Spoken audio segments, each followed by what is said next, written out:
shine your light in the darkest times. You make it bright. Life stream dreams, we're all by your side, by your side. Keep on doing what you do, girl. You're one of a kind, one of a kind. Shelly, Shelly, you're our light stream star.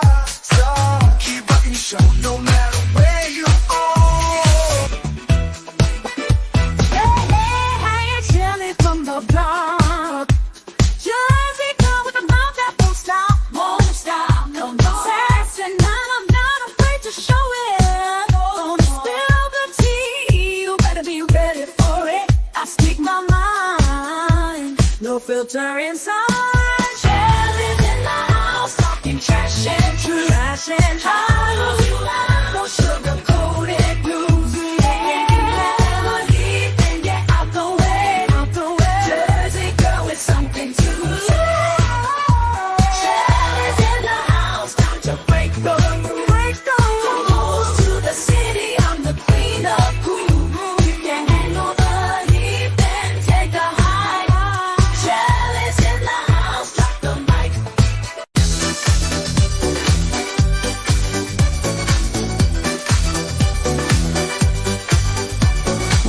Hey, Shelly in the house tonight. Living it up, feeling so right. Yeah. New Jersey girl, she's got that style. Life stream queen with a million smiles. And she know the love from around the world. Hey, Shelly, won't you shine your light? It's time to make it right. Life stream dreams with a wayside. You're one of a kind. Shelly, Shelly, you're a life stream star. Keep rocking the show no matter where you are. Yeah.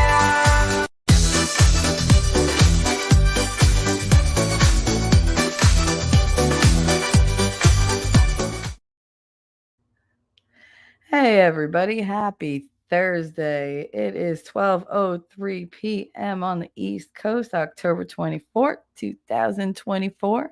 I am Shelly, your mouthy mama at Talking Trash and Truths. This is Coffee and Chaos with T3. That's me. I'm not expecting a whole lot going on today. It's going to be a real chill stream. Everything has been just too high octane lately.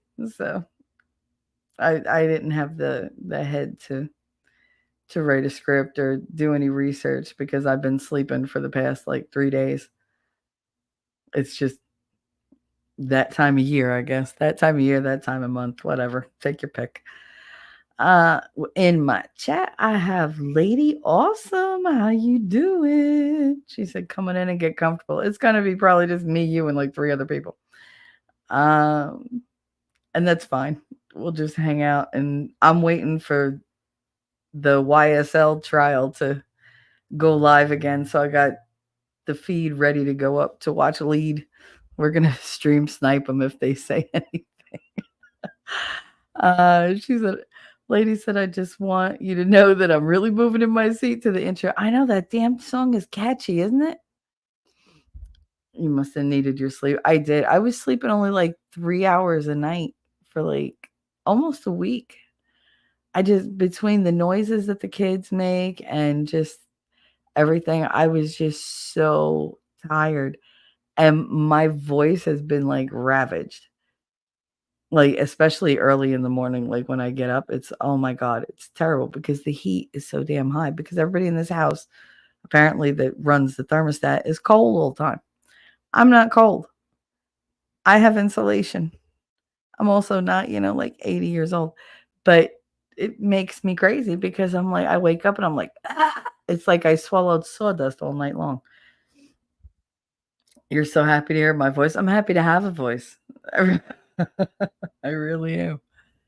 It's been pretty bad with this freaking heat, and I have the vent closed in my room. I'm gonna wind up doing something I really don't want to do, and that's open the window like all winter long. Otherwise, these people are gonna kill me. Your body does a lot of healing in sleep mode. I hope so. I mean, I do wake up feeling like much better, but then I'm like, oh, I'm just gonna, sit here for a minute and watch this trial. Knocked out. So, and then it gets to like 2:00 in the morning, my body's jerking awake, and I'm like, what the hell? But there's not a whole lot to do here right now. I mean, what am I supposed to do? I've been cooking. I made cheeseburgers last night for the kids that were like out of this world. They were so happy. And my mother's like, "Oh, it tastes good. It's all right." I was like, "Bitch, you were gonna buy frozen meat. Like, stop it." She was gonna buy those patties. Blech. No. Mm-mm. I was like, "No, get me like I need good meat. Thank you very much." Ah, yeah. Right now, Lead is talking with AV. Let me see if I don't like to bring it up on the screen if they're not really talking about anything. But in case y'all don't know about the YSL trial, I'm sure Lady does, because we both love the lead attorney. Best smile on the internet. And I wasn't a fan of AVs at first because I was like, who is this chick? Because I had never seen her before. And I was like, she's a little uppity. But no, I like her now. She grew on me really quickly. Um, but no, I like AV to the seventh power. If you guys don't know who she is, if you're watching this, which nobody will, you should check her out, and definitely the lead attorney.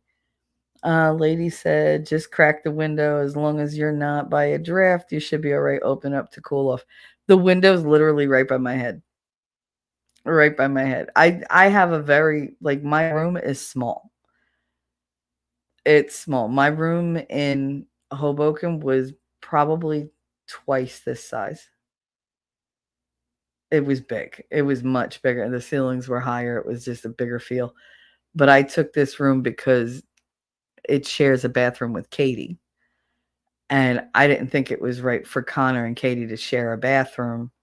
It's a walkthrough, a Jack and Jill bathroom. And so I took the smaller room. And Connor got the big room with the toilet all to himself, which is, good for him. Because, he turns 18 in 2 weeks. Well, 2.5 weeks. But I'm, like, devastated. I'm like, oh, my God, my baby. I can't wait for, like, November to be over. I really can't. Like, I have election burnout. I am so over politics right now. Like, somebody tried to watch something the other day, and I was like, no, I don't want to. No. It's too much. It's not even the politics of it. It's not the actual politics. It's the bullshit that they keep hurling. And I'm just sitting here going, like, I'm afraid for Trump's life. I really am. Like, we need to keep that man safe. And I'm terrified of what the other side is going to do. They're throwing out all these references about, oh, he's Hitler, and he's that. No, he's not. Oh, my goodness.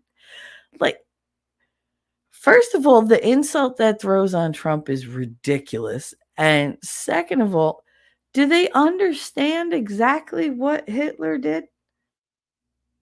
That they're doing what Hitler did, not Trump?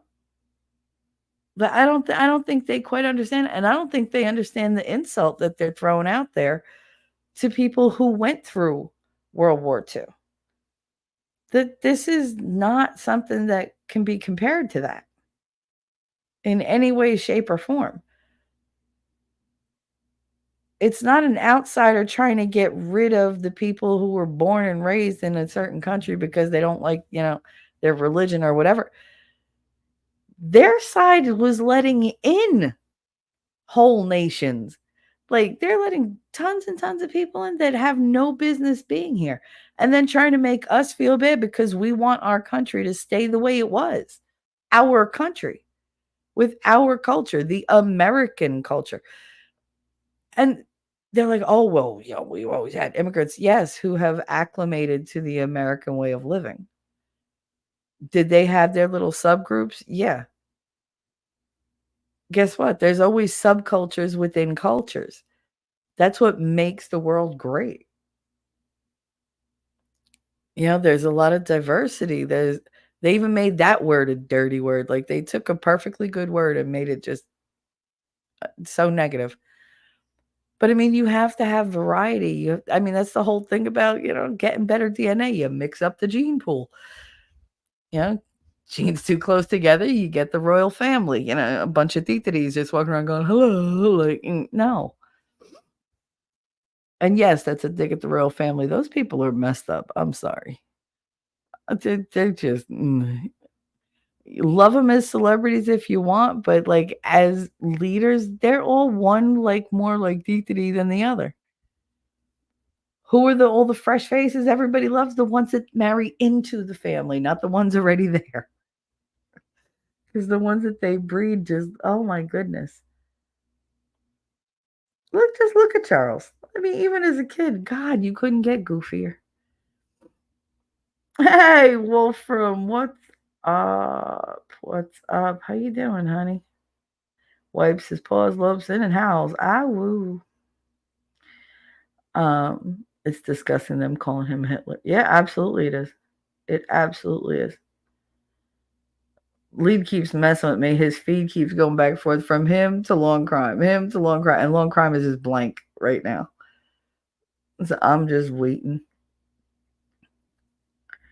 Runs in and slides to his side. You're good, Wolfie. It's just us. We're just hanging out. I don't know what he's talking. I keep trying to like check, but he's not really like doing anything. No, he's not doing anything substantial right now. He's talking about other people. The funny thing about the YSL trial, I have been following, and I'm going to be all over. This is going to have no format whatsoever because I'm still tired and I had nothing prepared. I didn't even write down like talk about what usually I have like bullet points. Today I was just like, fuck it. I just didn't care. I really didn't. I was like, let me just go hang out and say hi because I don't want to be so inconsistent. I wasn't here Tuesday. I barely talked in chat at night. I've been trying to like not lurk so much in other people's chats. Like I stopped in at MG Law yesterday like I usually do, and he was on with Shizzy. And of course, the minute I go in, Shizzy talks about handcuffs. And I was just like, really? I was like, either all they talk about is like sex stuff, or I just happen to like enter chat the minute something gets dropped like that. And it never fails. And this time I actually said hello, and they're, oh shit, T3. Like I didn't realize I was quite that antisocial, but apparently I am. I didn't lurk in somebody else's chat. Who was it? Oh, Amber L. She did one of her sessions last night, and it was really good. She ended it with that song I love, Look Up. I love that song. Makes me cry every time, but like that good cry. And I see all her lives. I mean, I might not see them when they're live, but I go back and I'll rewatch them because she usually does them when like Unveiling Reality or Election 2024 is on. So I skip it and I have to watch hers later. And I just, I lurk because if I'm not watching it live, I can't talk anyway. So when I am watching it live, I don't know. I don't people well anymore. I just don't. I don't know.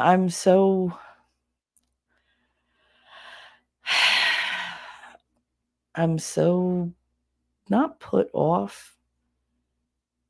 I don't know. I guess I started to have faith in people again, and that got ripped away. And then I tried again, and I just realized, you know what? It's just better if I stay by myself. Just I just don't trust people anymore. So hanging out with them and making small talk when I have nothing to really say is really like, it's like nails down a chalkboard for me. I would rather eat glass. I really would. And I didn't realize exactly to like the extreme that I don't talk to people. And all I said was, hi and Amber's, and she got all lit up. And Jesus. Like, I mean, I love it and everything. I love to be welcomed somewhere, but it made me realize that I'm not present. enough that when I am and I say anything, they're like, "Oh my god, look who fucking came out of the woodwork." It's like, it's not a good look for me either. So I'm gonna try to be a little more sociable. I'm gonna try. Wolfkinder, hi, Shelly. Can't stick around too long. Oh, I'm just glad you're here, honey. How you doing? Hope you're having a wonderful day. Hope everybody's having a wonderful day. Um. So yeah, so you guys know that I watch The Lead Attorney literally every day. I cannot not watch this trial because I've been addicted to the YSL trial since Woody, since he went up the very first time, and I was like, oh, with the whole ex parte thing, and with Brian Steele getting like contempt of court, and he was supposed to go to jail, and he's taken off. I remember he stood up, he took off his tie, took off his watch, took off his jacket. I was like, yo, he's hardcore. He's like, yep. Like this man knows how to sell his business. He's like, do I abandon my client and be like, yes, judge, with my finger up my ass? Or do I stand up and go, nah, man, I roll with my client. I'll go to jail for him. It's all right. That's the way you get big business. Because he was like, nah, you doing this to my client? I'll go to jail. Ain't no sweat off my balls. Let's go. And I had so much respect for him when he did that. I was like, whoa, that man is brilliant. You couldn't buy publicity like that when that happened. He literally, like, his standing as for somebody looking to hire a lawyer who's going to go balls to the wall for them, his standing went up 1,000% with that. 1,000%. Oh my goodness. It was phenomenal. And I was like, wow, that man, he's got balls and brains. Like, holy crap. But I was very impressed. So I've been hooked since then. The fact that it's a RICO case being tried by a bunch of retards who've never tried a RICO case, who haven't studied how to try a RICO case, and who are just slamming this thing together like your mom throws together a bologna sandwich when you're late going out the door to get on the bus. Like, that's how their case is. It's just, oh my goodness. I can't. I can't. And the judges, like, what is in the water in Fulton County? Do you breed like a special kind of corruption down there? I know that the whole judicial system is fucked right now, and hopefully we'll get that fixed. But those are some special kind of DAs and judges that they're so crooked. So, in case you guys aren't caught up, which I'm sure Lady is, but some people might not know what I'm talking about. The Young Thug trial in Fulton County in Atlanta, Georgia, being run under the Fannie Willis DA department, is mainly being prosecuted by Ms. Love and Ms. Hilton.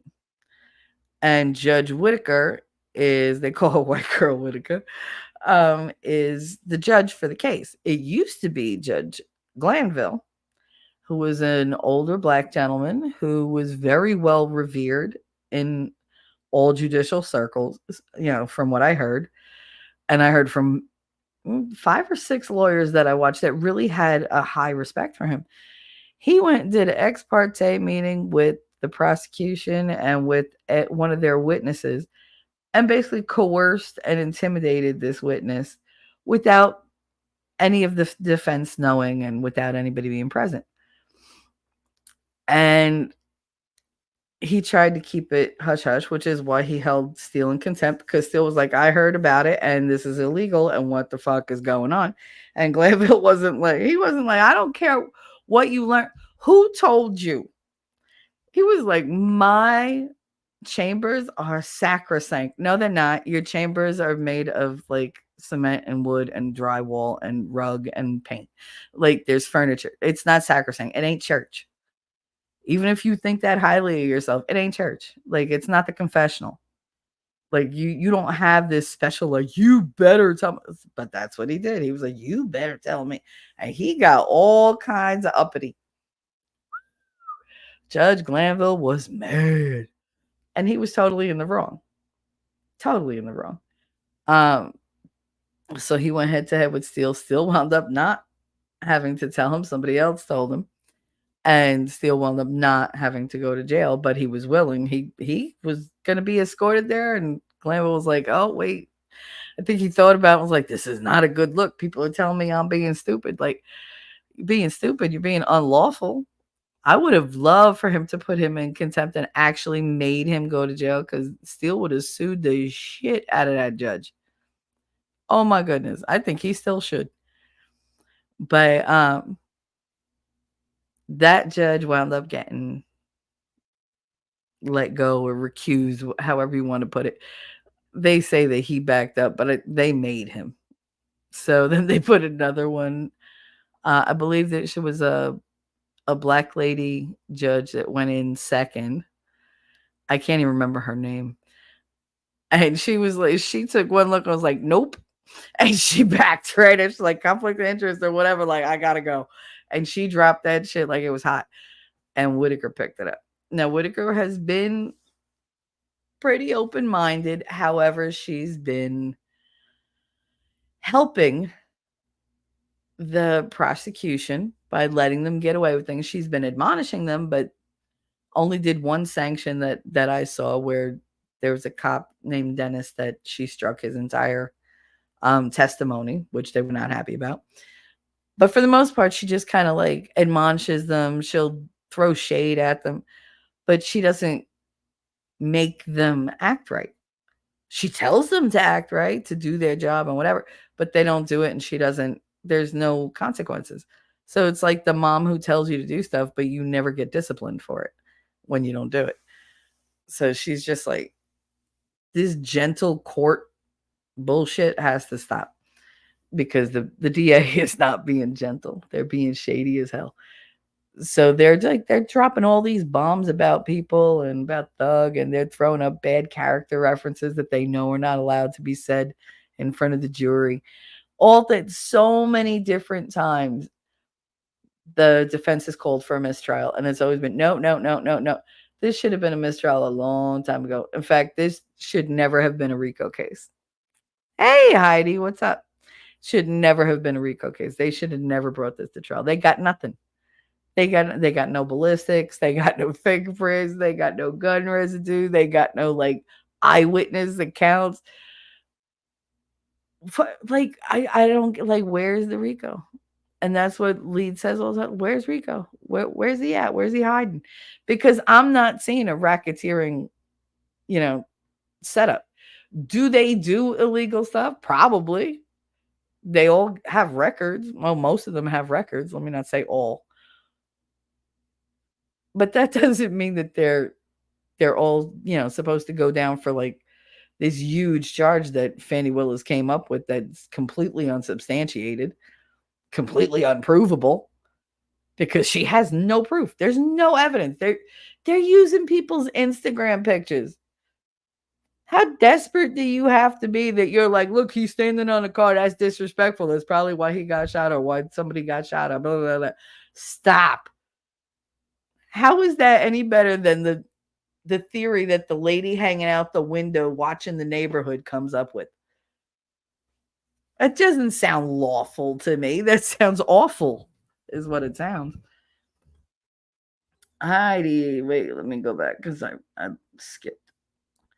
Last said, good for you. I've stopped trying to be social in real life. I'm kind, but I'm good with y'all. My online friends being my only friends. Yep, that's pretty much it. I mean, well, I moved here, so I moved away from everybody I've ever known. So that's fun. But it's not like I really wanted to talk to anybody anymore anyway. I've become so introverted, so antisocial. Like, I was always on the line between introvert and extrovert, because there's times where I just love being around people, and I will just cut up all the freaking time because I just want to make people laugh. But if you give me the option, I will be by myself. Everybody's like, you want to go? You want to do this? You want to do that? Who's going to be there? Because if it's more than like two other people, actually, if it's more than one other person, I'm like, I'm done. Like that's too much conversation. That's just way too much conversation. Rachel and I got along because she would pick me up in the car. We'd drive all over the place, and she would just talk. That's all she did. She did ba ba ba ba ba ba ba ba ba ba ba ba ba, and I would just sit there and watch the scenery. Believe it or not, I was not the talker in our friendship. I mean, I could, but for the most part, I just sat there going, mm-hmm, mm. Oh, crazy. Like it was just I didn't listen to half of what she said because it was mostly bullshit anyway. But she would just ba, ba, ba, ba, ba, ba, ba, ba, ba. The only times we really like I don't know vibed was when like a song would come on and we'd both start singing because it didn't matter if you hit the key, if you were on pitch, if your timing was it didn't matter as long as you're singing loud and enjoying it and like it's great. And we loved all the same music, except she liked a lot more rap than I did. But like we had a great time doing that. But for the most part, no, I mean I could have done without. She'd come by the house and I'd just be like, ugh. It's like now I gotta get up. I gotta get her something to drink. Luckily, she was that kind of friend that's just like goes in your refrigerator and takes whatever the hell she wants. So it was like, oh, it's one less thing I have to do. But I kind of miss her a little bit because her stupidity made me laugh a lot. Like, I mean, I cared about her. She was my friend. I loved her, but God, the things she would say, like, just I can't. And it was so funny having to explain things to her because it's like explained it to a child, and I'd be like, Rachel, no, no, look at me, listen to my words.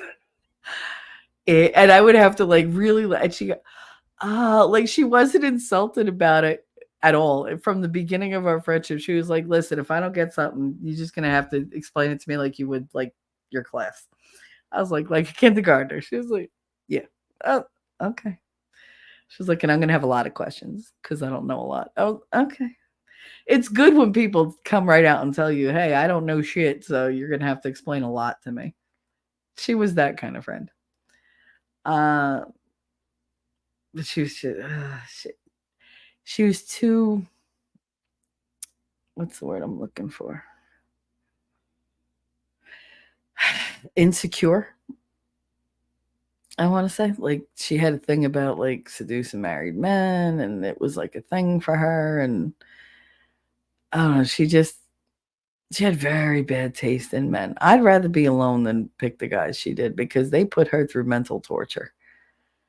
And in retrospect, they put me through mental torture because I'm the one who had to hear about it all. And I had to say, and you give advice when let me tell you something. When girls like a guy, it doesn't matter how shitty he is. If you tell them he's shitty, who's the one to blame? You are. Because you obviously you're jealous. I got this amazing man. Did you got an amazing man? Did you not just sit here for 4 hours crying, complaining about he's cheating on you? He's a, but he loves me. Oh, it shows. Like, see, I'm not that friend. Like, if we're real friends, I am not that friend you're gonna come to for just comfort. I'll hug you. I'll let you cry it out, and then I'll tell you what a fucking idiot you're being. And I'll be like, he's a piece of shit. You don't even know him. Don't defend him. I just had to sit here for how many hours listening to you bitch about him. Now you're going to defend him? Get the fuck out. Like, no. If you're going to be stupid, go to a different friend who's going to lie to you. That's not going to be me. I am not Willy Wonka. I don't candy coat shit. I will tell you you're being a fucking idiot. And I told her many, many times she's being an idiot. She's like, but why can't they just be like you? That's the part that always used to make me laugh. I don't have one friend, one female friend, who doesn't turn around and say, why can't he be like you? Because you're not dating me. I know you think in your mind it's like the same. It's not. I pay for a lot of stuff when we go out because you're a broke bitch. And I like to treat. But we ain't together. Like, I don't answer to you. You don't answer to me. We ain't doing nothing. We're friends. Yeah, but why can't he treat me like you? Because he's a dude. I am not a dude. I might be able to punch you, through your face, but that doesn't make me a dude. I'm still a girl. People, I know I'm aggressive. I know I'm opinionated, but people tend to forget that I'm very, very girly. I have all the girl emotions. I have all the girl reactions. I have all the girl needs. But no, if you're going to treat me like a buddy, then you're going to become my buddy. We're going to be platonic, and that's going to be the end of that. And eventually it's going to fizzle out, and I'm going to be like, all right, whatever. I am a girl. I have needs. I need attention. I need affection. I have all these sorts of needs. And these girls, I don't get it. Like, they were like, oh, but we go out, we hang out. Yes, but again, I'm a girl. You are with a dude. He is not going to react to you the way I do. Yeah, but I wanted to. Well, then you need to go date a girl, because you're not going to get that, or a soy boy, because you're not going to get that. You picked some machismo freaking guy. You're not going to get the hearts and flowers and whatever right away. You got to train his ass up. I mean, they really think these dudes come out of the box that way. No, like, you have to put it out there. You have to say, hey, I need this. Hey, it'd be a really good idea. You know how you would get really a lot of brownie points with me? Here you go. This is what you do. This is what I like. If they still don't deliver and they don't listen, then you cut them loose. Then you say, look, I gave you the blueprint on how to make me happy at the easiest route. I do what I do for you, right? You're happy? Yeah. Well, I need you to do that. Well, I don't want to do that. Well, then we have a problem. But they're like, oh no, I don't want to bring it up. Well, then how is he supposed to know? Oh, I know my head is all over the place today, but it's just aggravating me, because I'm thinking about Rachel and all that bullshit. And they're always just like, oh, but you're so sweet. Okay, again, I'm a girl. I got no interest in you like that. I really don't. I know where your shit has been, and I ain't going there. Nope. Nope. That's the problem with telling me all the dudes you've banged. Because if you're like, oh, Shell, could we? No, we can't. Why? Because I know your history, the real one, not that number that you pretend to give out for your body count. I know the actual number, because bitch, I know your rating score. Do you know that most of the women that I was friends with had rating scores for the guys that they've been with, and for the girls that they've been with? Because let's face it, most of the people I knew were bi. But yeah, no, they had a whole list. When Rachel did hers, she had all these names, and I was like, this is your body count? And she was like, no, but no, we got to go through it, because you don't understand. That's not the real list. I was like, so you haven't been with all these people? Oh no, I have, but there's a method. I'm like, there's a method. So, okay, so one night stands apparently don't count. If it was really bad, it doesn't count. That was 75% of her list was bad. And I was like, really? I was like, holy shit. All right. If it was a one night stand, didn't count. If it was bad sex, didn't count. If their dick was too small, it didn't count. If it was under 5 inches, which was bitch, how big are you? What was the other one? Oh, if she didn't have an orgasm, it didn't count. I was like, hell, then I'm a virgin, because just roll back the clock. Roll it all the way back, because the only person who's ever pleased me is me. And I love sex. I do. I love the whole pageantry of it. From the first kiss to that last, get off me, I'm hot. But were they good at it? No. They were excited about it. But good at it? No. I was good at it. Now I'm just out of commission. It's sad. It's really sad. Because damn it, that was a skill. But Yeah, I don't. It's just I don't know. It baffles me. We're gonna wind up coming back to this at some point. I guarantee it. But yeah, no, I love my online friends. I don't know that I would love people just dropping by my house like they used to. Especially now that the house is bigger and they would probably feel more comfortable staying longer. And it's like, no, no. And I'm out in the boonies because everybody that says they're going to come visit, they're like, we'll just spend the night. No, go away.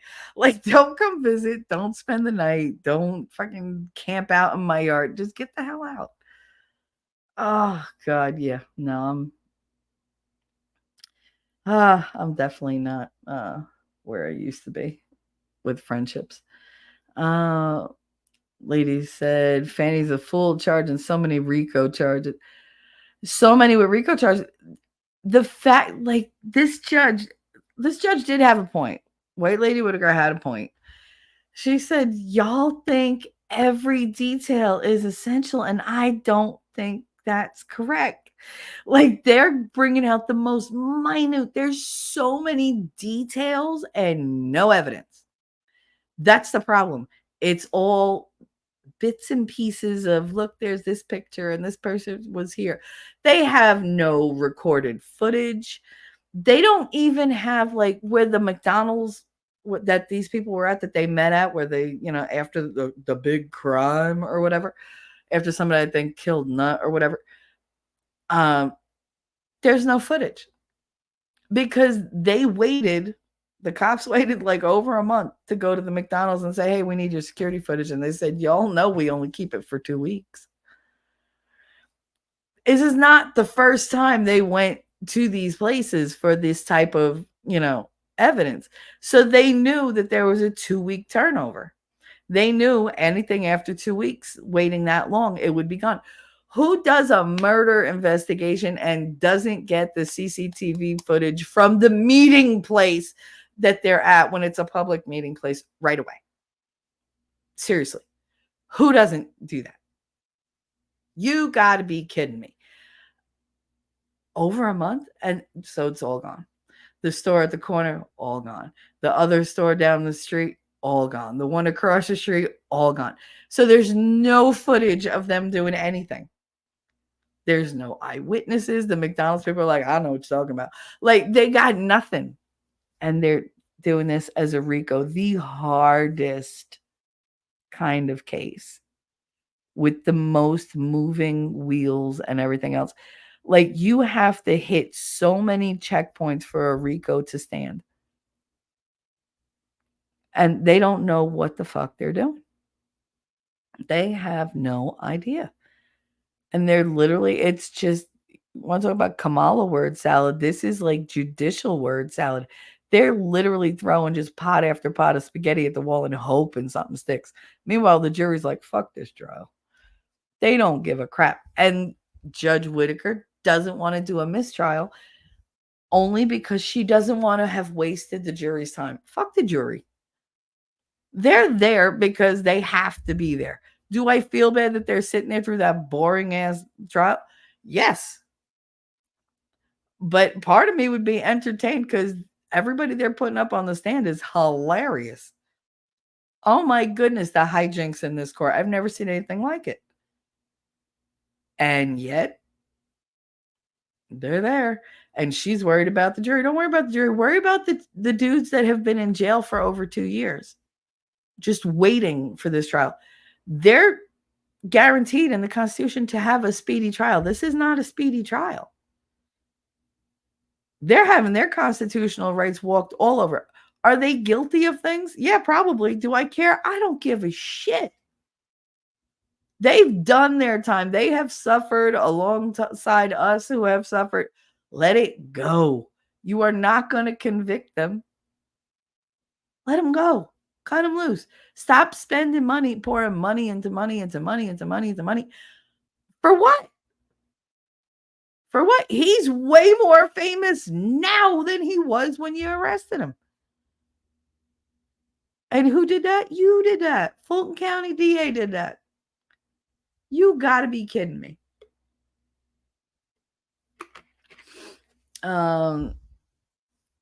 YouTube algorithm. Hey, Heidi. YouTube algorithm didn't notify you, but you're here now. I'm glad you're here now, honey. Yeah, no, YouTube hates me right now, and I'm not entirely sure why. Um, let me just check on. I don't think anything has come through. Oh,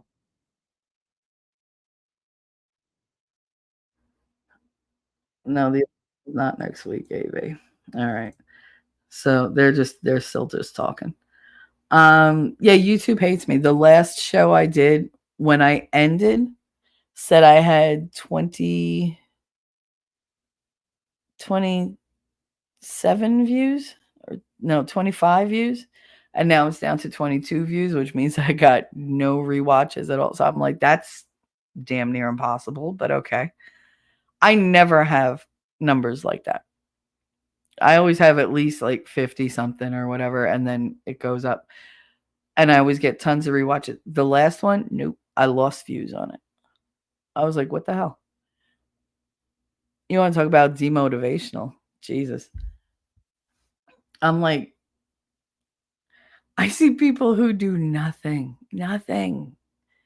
They have nothing to add, nothing to say, nothing to show, and they're getting like more views than me. And I was like, you know what? Fuck it.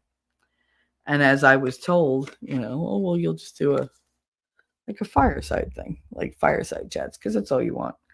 Sure, all right, whatever. Um, extending the chat for Sean. Thank you, Wolfram. But yeah, so they're either suppressing me or they just don't give a shit one way or another. But it's fine. I got you guys. Hey, Grimmy, what's up? Speaking of music, what'd you do? What'd you do? Hey, Grimm's Bar. Wolfkander is rather put my love and energy into training dog. Life is too short to put up with bad side girl. That's why my relationships did not last. I can forgive a lot if the sex is good. I hate to say it. I tend to be more forgiving as it is, but yeah, that'll definitely improve my patience. I can tell you that. Lady said, wow, by her standards, my body count is 1. My body count was none. None. Grimsbar, been theory, been throwery? What the hell is throwery?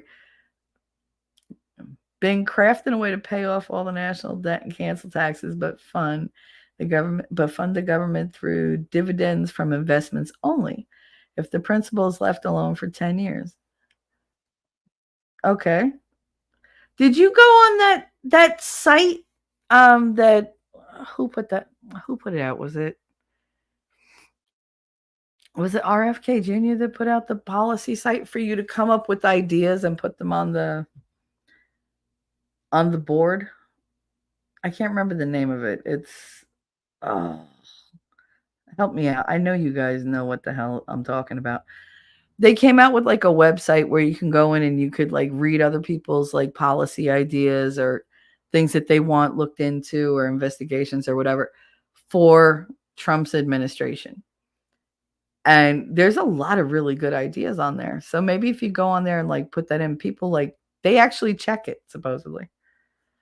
Put that on there and see if they bite. See if anybody has any like ways to help you out or like flesh it out. Sounds interesting. I don't know shit about finance. I don't know shit about politics. I know what I need. I know what I've lost. That's about it. Everything else is I'm learning as I go. So I would love for you to like explain that to me privately, but I don't know if I'll get it. Because I did accounting, not finance. There's a very big difference.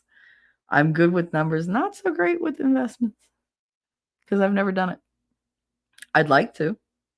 I actually talked to somebody about maybe throwing like a couple bucks together and doing like a mutual investment, but that didn't go anywhere. Lady, because there's already been a mistrial before this case. Was there really? Was there really for? I mean, I'm upset about last week with Monton that they gave him 30 years probation. We break laws every day without realizing it because there's just so many out there. I mean, really, they could go back to laws from like the 1700s or 1800s and use that shit against you. And they'll be like, "Oh, it's a law from like 1784." And it's like, "Are you serious?" Well, it's still on the books, so it's still applicable. It's like, oh. There used to be I had a book of the dumbest laws that still existed in the United States. And I believe it was called the Trenton Pickle Ordinance. And that's because there was an ordinance in Trenton that you got arrested and had to pay a fine if you threw a pickle in the gutter because apparently it was a problem. Why is it like I really want to know how high you have to be to come up with these laws. Some of them are ridiculous. But yeah, it was the Trenton Pickle Ordinance. I'm pretty sure. Heidi, it's not just your channel. There's several I'm not getting notifications for.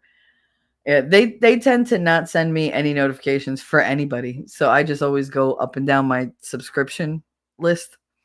And I'm like, who's live? Because if they're live, they're putting something out. Let me go see. And I just click.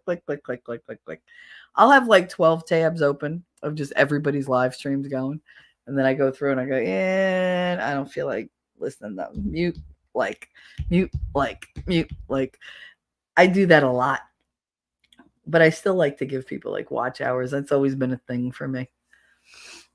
Morph Trust. Hi, honey. How are you? Probably as high as they were when they allowed the exception to the abolishment of slavery so prisons and government entities could own slaves. Well, I mean, see, that's the thing. They like to say they're doing nice things, but then they turn around and there's always like fine print. That's why they say always read the fine print. Okay, we're going to do this to you and it's going to look like we're helping you, but really we're going to take your legs out from under you and make sure that you're dependent on us the rest of your existence and that every generation that comes after you is subservient to us and does exactly what we want. Thanks so much. Like physically, you're not our slaves. Oh, but mentally you belong to me. Like you're going to do what I tell you to do and you're going to be happy about it. You're not going to feel like you're getting anywhere, but you're like, but let me keep like the definition of insanity, doing the same thing over and over and over and expecting a different outcome. Let me vote for the Democrat, vote for the Democrat, vote for the Democrat. Why can't I get a job? Why can't I get an education? Why do my kids not learn anything in school? Why can't I buy a car? Why can't I afford a house? Why can't I get my credit right? Why these people keep arresting me? Wow, they made drugs legal. That's going to make me more lazy. That's great. So let me go. I'm going to do these drugs and I'll do that. Well, but now they took it away. But now I'm addicted to that drug. So now I'm breaking the law because it used to be legal, but now it's not. Those are the mental gymnastics they got you going through. And you're just like, no, I'm voting Democrat. Stop. I can't. I am exhausted from trying to follow the mental gymnastics these people take and go through to get to the I'm voting Democrat. Like the whole, I'm voting for Kamala. Why? Because she's a woman. I don't care that she has a uterus. I don't care. It has nothing to do with it. Do I want a president to be female? I hate to say it. No, I don't. I don't like female bosses. I don't really like female politicians. And I really don't want a woman president because every single one of them has been a fucking airhead. Some airhead who's like, abortion is the most important thing. Why? Your window for where you need abortions is probably about 20, 25 years. That's it. That's 20, 25 years of your life. What happens the rest of that life? Does nothing exist for you outside of who you're fucking, how you're fucking, and if you're going to have like, an unwanted pregnancy, because that's how they see it. At the end of the fucking session, like you're a hoe who don't know how to wrap it. So what? Now you need abortion as birth control? Really? Maybe if your ass didn't give it up so much, or if you knew who the daddy was, you wouldn't need that abortion so bad. And yes, I'm going to catch flack for that. Oh, fucking well. Nobody's listening. It's just us. But why is abortion so goddamn important? My body, my choice. Really? What else do you do with your body? Because I guarantee if you're making that choice over and over and it's so important and vital to you, and I don't want to hear the bullshit about rape or incest or whatever, fuck YouTube, fuck everybody. I don't want to hear it. That's a rare goddamn case. And nobody's ever been denied that I know of in those cases. So where's the argument? It's an argument with no legs. You got nothing to stand on. Nothing.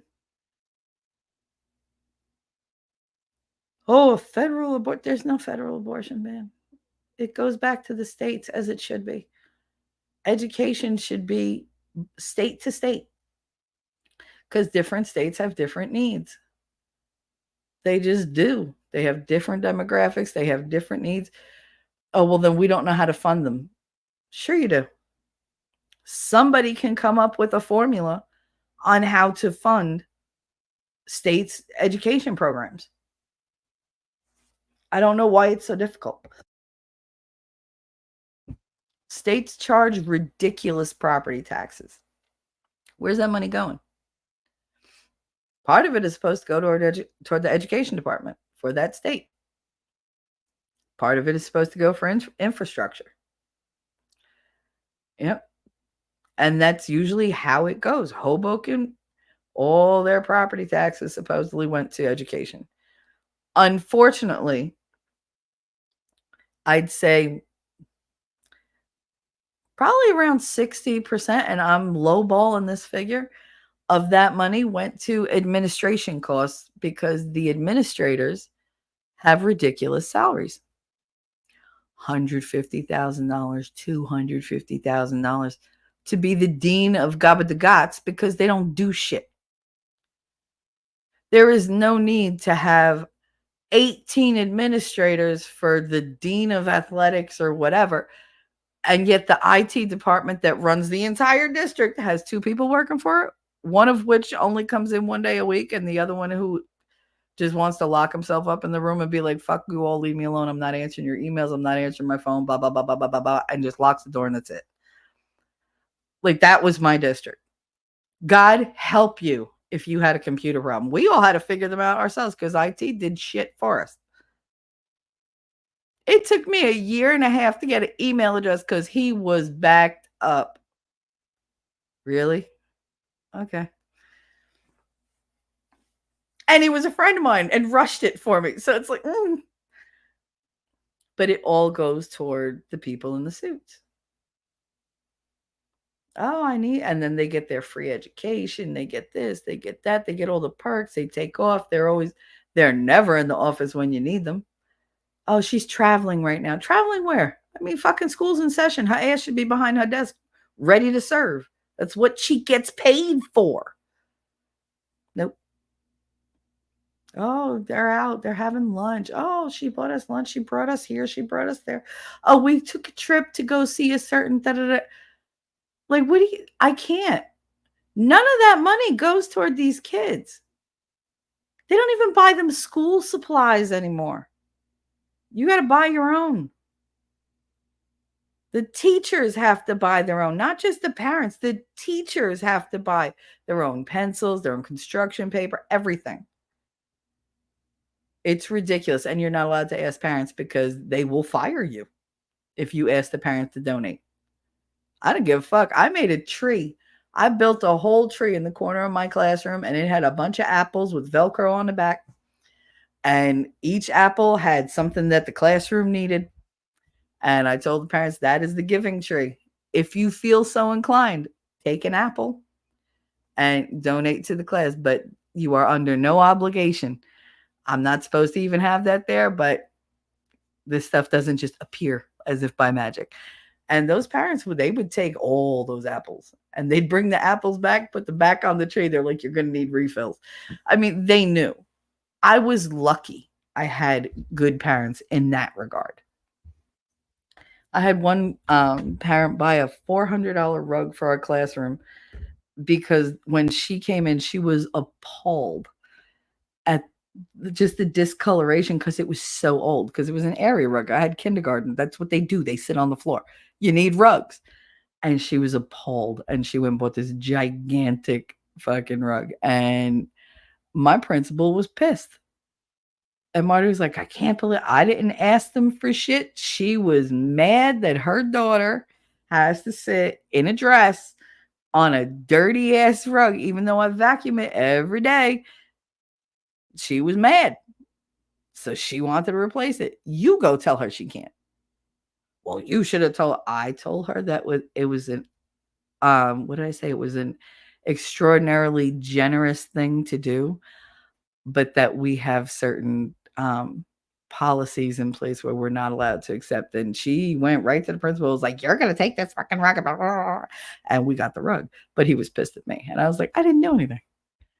And he's like, well, if somebody else wants a rug, I said, then you should fucking buy it for them. I was so irritated. I was like, get out of my classroom. Oh, but no, get out of my classroom. I'm sick of it. Like, I don't even want to talk to you.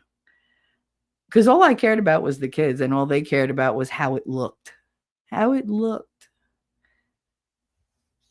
They spent all the money on them, all the money on their trips and their health insurance, because, they have the best health insurance too, just so you know. And the kids don't get shit. They get nothing. That was a tangent I didn't expect to have. I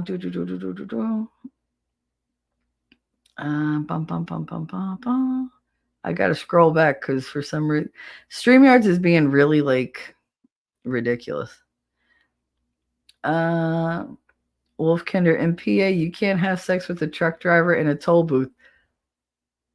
Now, see, that seems like a shame nowadays, but I mean, they just zip right through the damn thing anyway.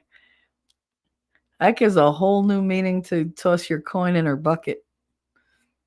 You remember when you had to do that? See, these kids don't know how fun it is to go speeding past that toll booth with the bucket outside and flick that quarter in there and then hold your breath and hope that you don't hear the as you go through.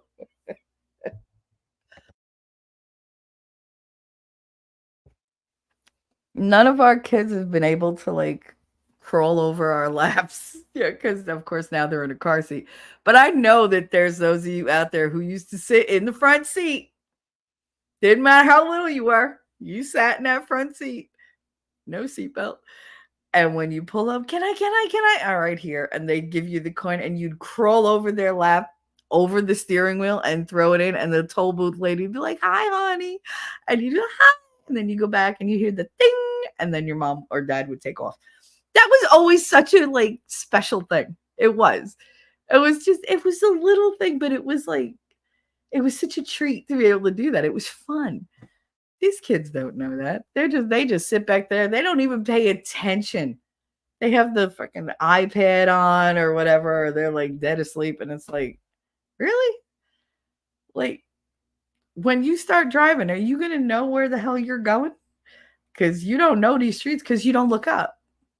We knew our streets. We knew every landmark. I didn't know street signs, but I knew landmarks. I couldn't tell you if it was Route 22, Route 3, Route 17. I'd be like, the one by the Meadowlands. The one that you go to the Meadowlands and you got the racetrack off to your right and you have the marshlands off to your left. And you can make that road that veers off to the side that says Hohokus over it, but it doesn't really go to Hohokus. And people who lived by me understood what the hell I was talking about. I didn't have to but if somebody says, hey, take 22 to 18, then take a right onto 3 and go all the way back, you're going to loop around to 17, but you're going to avoid all the traffic. I'm like, wait, what? No, that's panic inducing for me.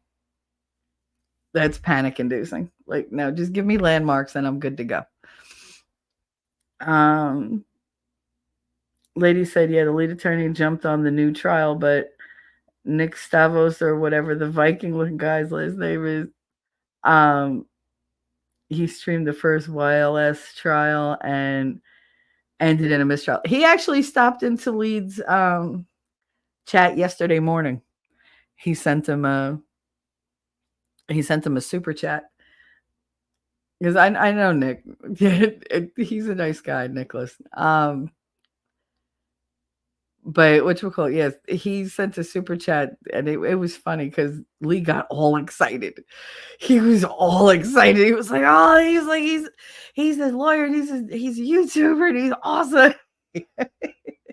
It's so funny when he fanboys a little bit. I was like, "It's so cute." But yeah, I didn't know that ended in a mistrial. He had some valid points though yesterday. Like he said, they expect this bad Santa because it was a old cop that looked kind of like Santa. They expect him to remember. They say it's okay for him to not to remember what he said 2.5 years ago, but they expect these dudes, these drug guys, to say verbatim what they said 15 to 20 years ago, like it was nothing. And I was like, that's a damn valid point. Like, okay, well, oh, you can't recall what you said, what, last month in trial? Oh, okay. But what did you say on Tuesday, the 12th of October in fucking 1994? Like, when you had that methadone problem or whatever. Like, yeah, okay, sure, they're going to understand that. I'm sure they'll have perfect recall. Yeah. And all the years in between haven't done any damage to their brain. Okay. I thought you said the Trenton tickle ordinance. No. Pickle. It's a pickle. Pickle. I got to say pickle because pickle in Danish is dick. In case you didn't know that. It's a little fun fact for you. Wolfkinder. In PA, it's illegal to sing in the bathtub. Well, then I'm going to jail. Is it really? I'm gonna tell. I gotta look that up. I gotta write that down because my son sings the entire time he's in the bathroom. Like whenever he's taking a shower, all you hear, that's all he does is sings in the shower, and it's loud and it echoes, and it's just like, okay, PA bathtub. I'm gonna look that up. And if you lie to me, I'm gonna kick your ass. No, I'm kidding. Singing low. That's hilarious. I hope that's true. I hope they had it at one point. I don't care if it's still active, but I'm gonna bring that up and I'll text it to him. Thomas said, "Yeah, that's why you see if you read it that Hitler was a social justice warrior. Look up his speech from why they are anti-Semites on August 15, 1920, and search social justice." I mean, that's the problem with these people. They were all like social justice warriors. That's the hat they put on to carry out their nefarious agendas. And that's exactly what the Democrats do. I mean, when you're a social justice warrior, all you're doing is you're just ostracizing yourself and everybody else more. You're trying to dictate the narrative. You're trying to change definitions. You're trying to implant these ideas, that this acceptance in people's minds, so that they're not, like when they encounter you, they don't jump back and go, "Oh, no, that even feels wrong." Like you're trying to make it so that you could slide in sideways and nobody will notice. And that's what they do. And it's terrible because they put this like white hat on, and it's like, not all white hats are good.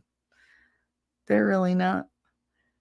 Like they're like, "Oh, well, I'm doing this for," no, you're not. You're doing that for yourself. You're doing that because you have something you have to carry out because somebody told you to do it. Because you are incapable of thinking for yourself. You are incapable of forming an opinion on your own. You are incapable of accepting fact over feelings. Everybody wants things to feel a certain way. I don't care if I feel happy based on a lie. That's not true happiness, and it's not sustainable. It's just not. And all they do is lie. They're, "Oh, well, you have to believe me, or you're this, or you're that." Fuck you for saying I'm whatever. You could have whatever opinion you want of me. I really don't give a shit. I really don't. You want to think I'm a bitch? Okay. Think I'm a closed-minded bitch? Fine. You want to call me a bigot? You can call me whatever you want, honey. That's the beauty of free speech. Now, do I have to agree with you? No. Do I have to care that you're saying it? Not particularly. Do I have any fucks to give for what you're spouting out and the bullshit that you're putting out? No, I'm not. I really don't. I really don't have to care. It really does not have to matter to me because the only thing that matters in my life are the people that I care about, the people I love, and the decisions I make that affect their future. So am I voting for a girl, that spent most of her life partying hard and like screwing people over and trying to act like she's got balls bigger than the next dude, but doesn't have a brain between her ears?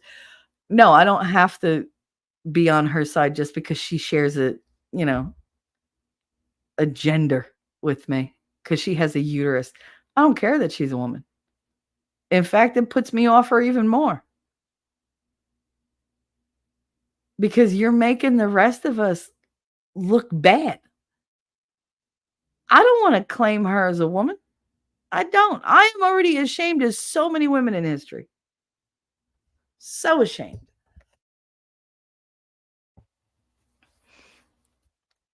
All the, introspection, and it's all about me, and I'm childless and free, and I'm that. You can live your life any way you want. Why do you have to subvert other people to do the same thing? Why? Because you're miserable and lonely, and misery loves company. You don't like your life. You won't admit it because God forbid you say, hey, I made some mistakes in my past. Maybe I didn't make the right choices. Maybe I was misinformed. Maybe I wasn't thinking right. You don't want to say that because now you have a whole group around you that all believe in the same thing. And if you step out of line, you lose all your friends. And you know how vicious they are and how bad they'll turn on you. So now you're stuck. You have a decision to make. You're either going to stay in the life that has you miserable, where you're basically a captive in your own existence, or you're going to break free and get new friends and lose all your old ones, lose all your contacts, lose probably the people you work with, because they don't just get you in one little group. It becomes all your friends, all the people you hang out with, all the places you go, all your work environment, what you read, what you listen to, what you watch. It becomes so encapsulating that you can't get out of it without abandoning everything you knew. There is no, hey, I made a mistake. Oh, okay. Well, they don't react well to that. They just don't. What do you mean you're not doing it? You gave us up. I knew another one bites the dust. And then they slander you and they ostracize you, and then you have no support system anymore. That's terrifying to think about. It is. I did it. I lost all my friends because I went full MAGA. And they're still holding on to trannies are good and little boys can wear dresses. No, they can't. No, they can't. Just because they can doesn't mean they should. It's not healthy. It is not healthy to tell them, oh, you can be a girl if you want. But no. Why are you dissuading them from being who they really are? I mean, I don't get the whole, oh, well, you're 5. If you feel like you're a cat, well, then you could be a cat all the time. That's fine. I accept you. No, bitch. Be like, we can play kitty cat. You have 10 minutes a day where you could play kitty cat. And then we're going to play something else. You want to play pizza maker? You want to bake? That's what you do with children. You redirect them, because if you let them go off on their own, they're going to go into crazy places because they're babies. They don't know. They don't know. They just want to play. It's imagination station all the time. You're the adult. You have to set boundaries. You have to be a role model. These people are not doing that, and they're destroying our kids, and I hate it. I hate it. I hate it. I hate it. So no, I would not vote for Kamala just because she has a fucking uterus, because she hasn't done anything worthwhile with it anyway. It's not like it's produced any children. Pretty sure abortion is so important to her because she was a, frequent customer. I wonder how many times she got her card punched.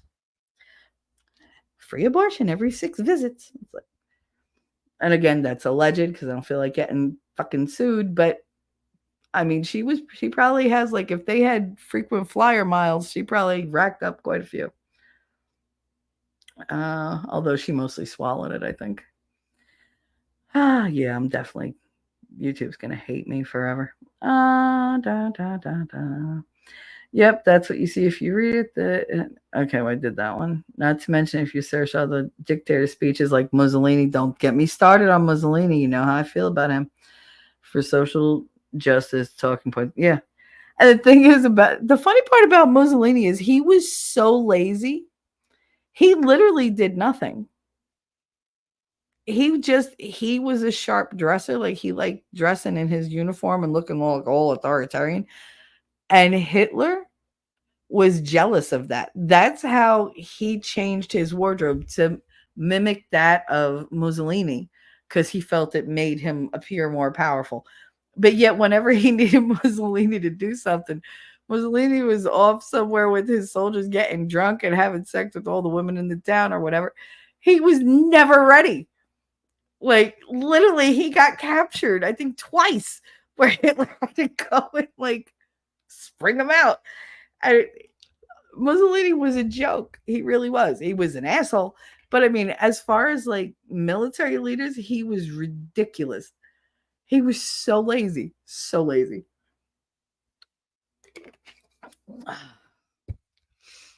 Anyway, Sanger's eugenics beliefs are why the machine keeps it an issue. Yeah. When I learned about all the different things she did with Planned Parenthood, I was appalled, Heidi. I was absolutely appalled.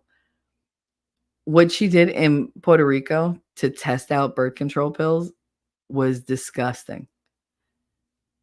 I didn't and the thing is, like, I made the joke at the time to my mother, because I was talking about it with my mother, and I said, "Jesus Christ," I said, "Why would she pick Puerto Rico?" I said, "I mean, I know that they literally have a baby, like, 1 or 2 babies a year. Like, if they can fit 2 babies in 1 year, they do.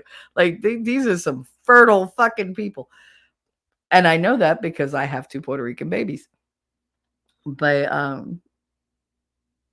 the fact that she did that experiment down there, didn't tell them the side effects, they didn't understand what they were doing, and most of them were sterilized or died, is absolutely appalling to me. And that she just kept going on. Like, they just allowed her, just go ahead.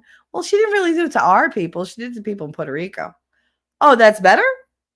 Like, that's acceptable? It's okay to just kill people off as long as they're not ours? And then they brought it. What did they do next? They brought it to ours. Okay. So they just allowed her to just keep ramping it up. Going by the wait, I did that already. Oh no, I didn't. Going by the fact that social justice warriors and world dictators of the past, like Hitler and Mussolini, I believe the same things and have the same talking points. Kind of rich how they're the ones calling everybody else Nazis and dictators. Well, the projection is real. The projection is real. So everything else being all screwed up in our world shouldn't be a surprise. Basically, as awesome as people can be, unfortunately, they can also be even worse in the other direction. Luckily, the good ones outnumber the bad. Otherwise, no amount of police and such could stop total violent anarchy. And see, that's what I worry about, is the anarchy. I worry about the destruction, because they so blatantly don't care for the welfare of others, for other people's livelihoods, for their prosperity, for their happiness, for their health, for their well-being, for their existence. They don't care. So what the hell are they going to do when they lose? I firmly believe they're going to lose. I have every faith that Donald Trump will win the entire fucking ticket. I think that the Republicans are going to sweep the nation as a collective. I really do. But who are we putting into office in the Senate, in the House? Like, just because they're Republican doesn't mean that they're the kind of Republican you want there. Trump's dream team is amazing.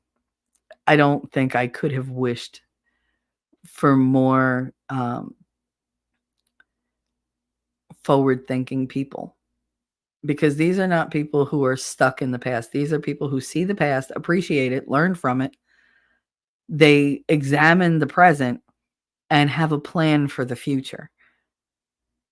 These are like engineers of destiny, is what I would call them, because they really have in mind all the things necessary that need to be done. And they have the balls and the willingness to say, all right, well, I'll do it. I'll make sure it gets done.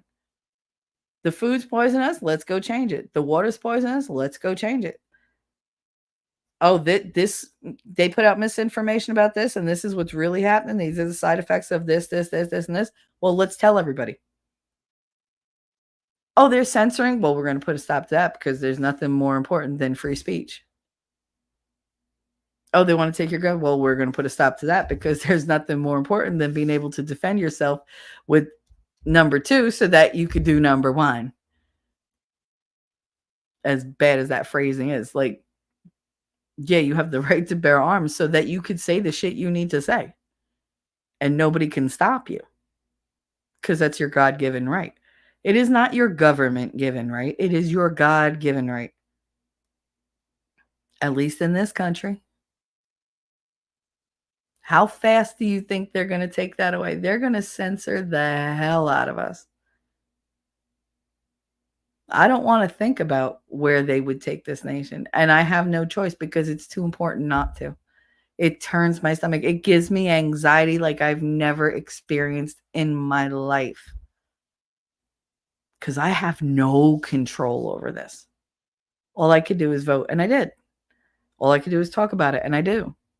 All I could do is support the people who know more about it than I do, and that's what I do.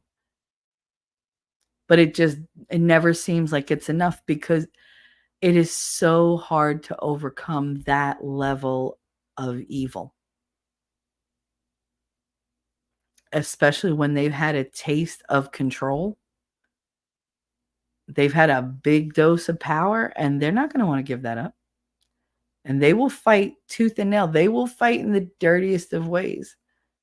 See, we fight, but we don't want to go down to their level. And sometimes you kind of gotta. You kind of gotta.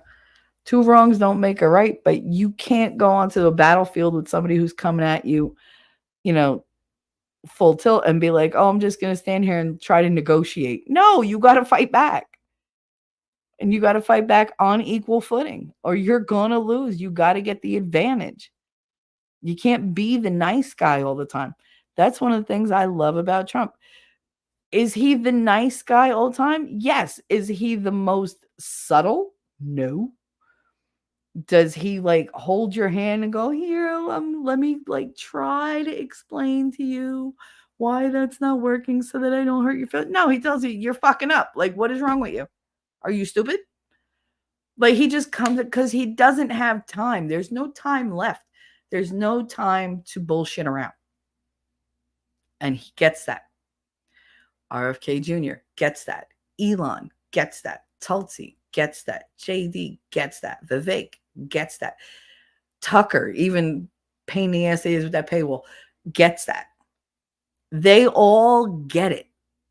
There is no time but the present. Not no time like the present. There is no time but the present. We have to do it now. Or we're not going to have a later. The later will belong to the other side. And we'll just be, yes, ma'am. No, ma'am. Yes, sir. No, sir. I don't like being told what to do.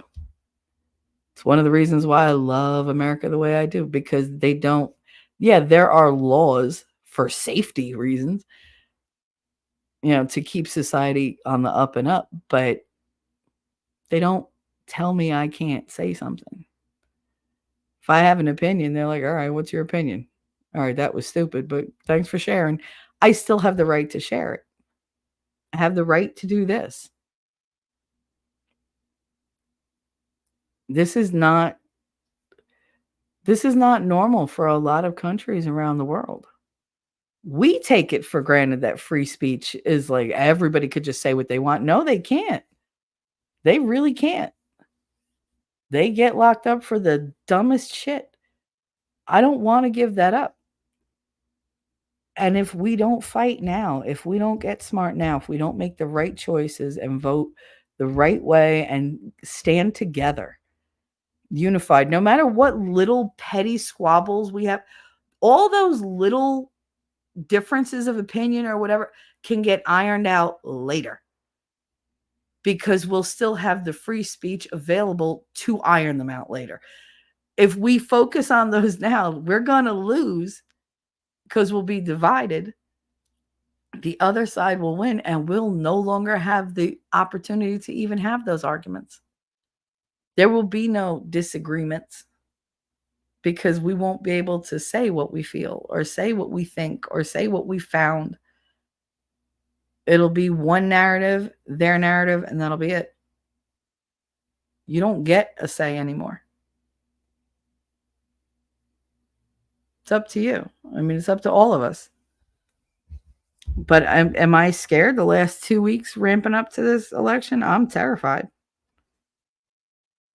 Because I don't know what the other side will do, because I can't gauge what they're capable of, because so far there's no ceiling there.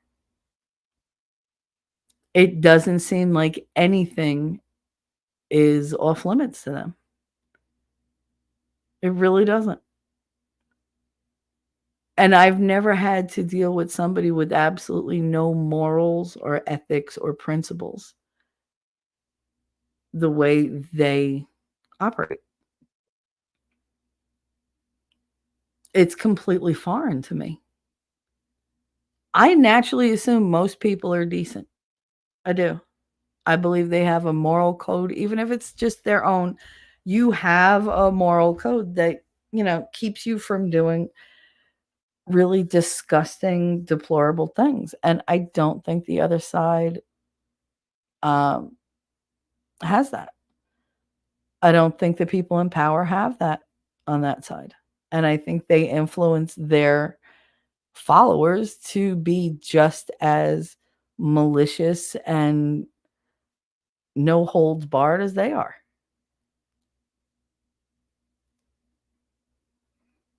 My grandma used to say it's when you talk out of one side of your face, because you're saying one thing, but you're doing something completely different. And that's all they do.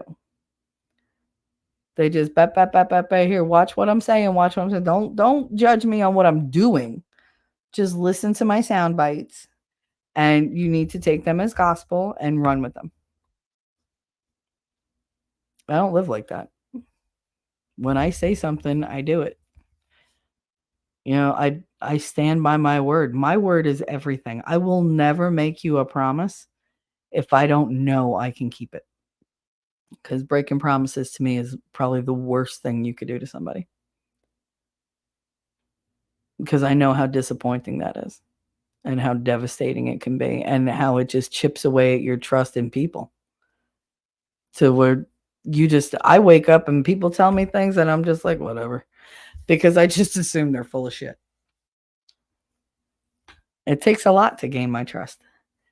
It doesn't take a lot to lose it, though.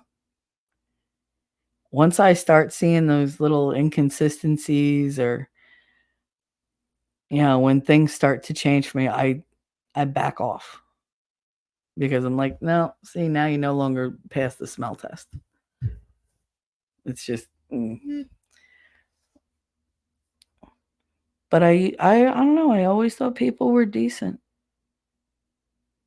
It's really sad to realize that a lot of them just aren't, and it's against their own will, and I feel bad for them, because they don't even realize they're being controlled. They don't realize they're being abused and used, and the people that they swear they're standing up for, and they're losing jobs for, and they're losing family for, don't care about them, because they're only going to be on their side as long as they're useful to their cause. I don't know, it's so weird to me.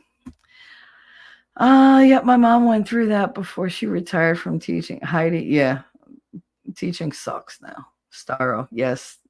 Nicholas Starro. I never say his last name right, ever. Like, ever. Okay, since I cannot post a link here, I post it in the general chat in your Discord. Make sure to share it with. Yeah, okay, no problem. Thank you for that, Thomas. Outpost nerd just popping in during my lunch break. Say hi. Hey, nerd. What's up? I know I'm behind in chat, but I'm not that far behind. Only 20 minutes. Look at that. I've noticed the page is now stricken from Google search records. Unfortunately, so Google is actively hiding the past and how the Nazis were the blue-haired social justice warriors of the past. Yeah, of course they are. See, that's what kind of sucks about the internet, because they could change shit in an instant. Before, at least we had like encyclopedias and books. Like, it was very hard to go back and change an encyclopedia entry. It was very, very difficult, especially if you had like the older encyclopedias. They're like, we never said that. I have this like 1901 edition of the Encyclopedia Britannica over here. I didn't have fancy encyclopedias like that. I had whatever Food Town or ShopRite had on sale. You know how they used to do like the every week they would sell a different book for like $1.99. So you'd have like A, B, C, D, E.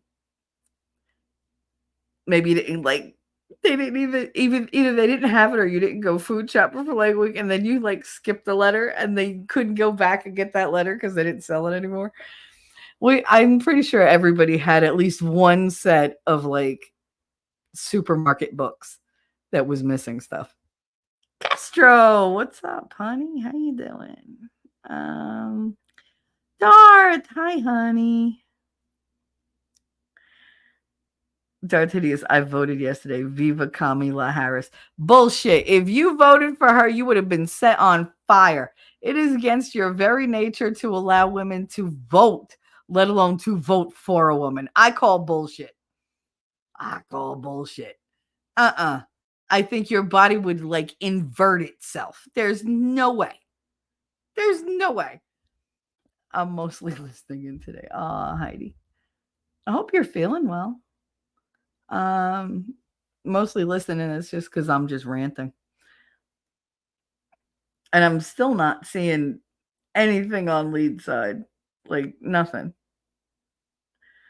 The actual plan that they are following is divide and pit against each other to conquer. You switched up your name.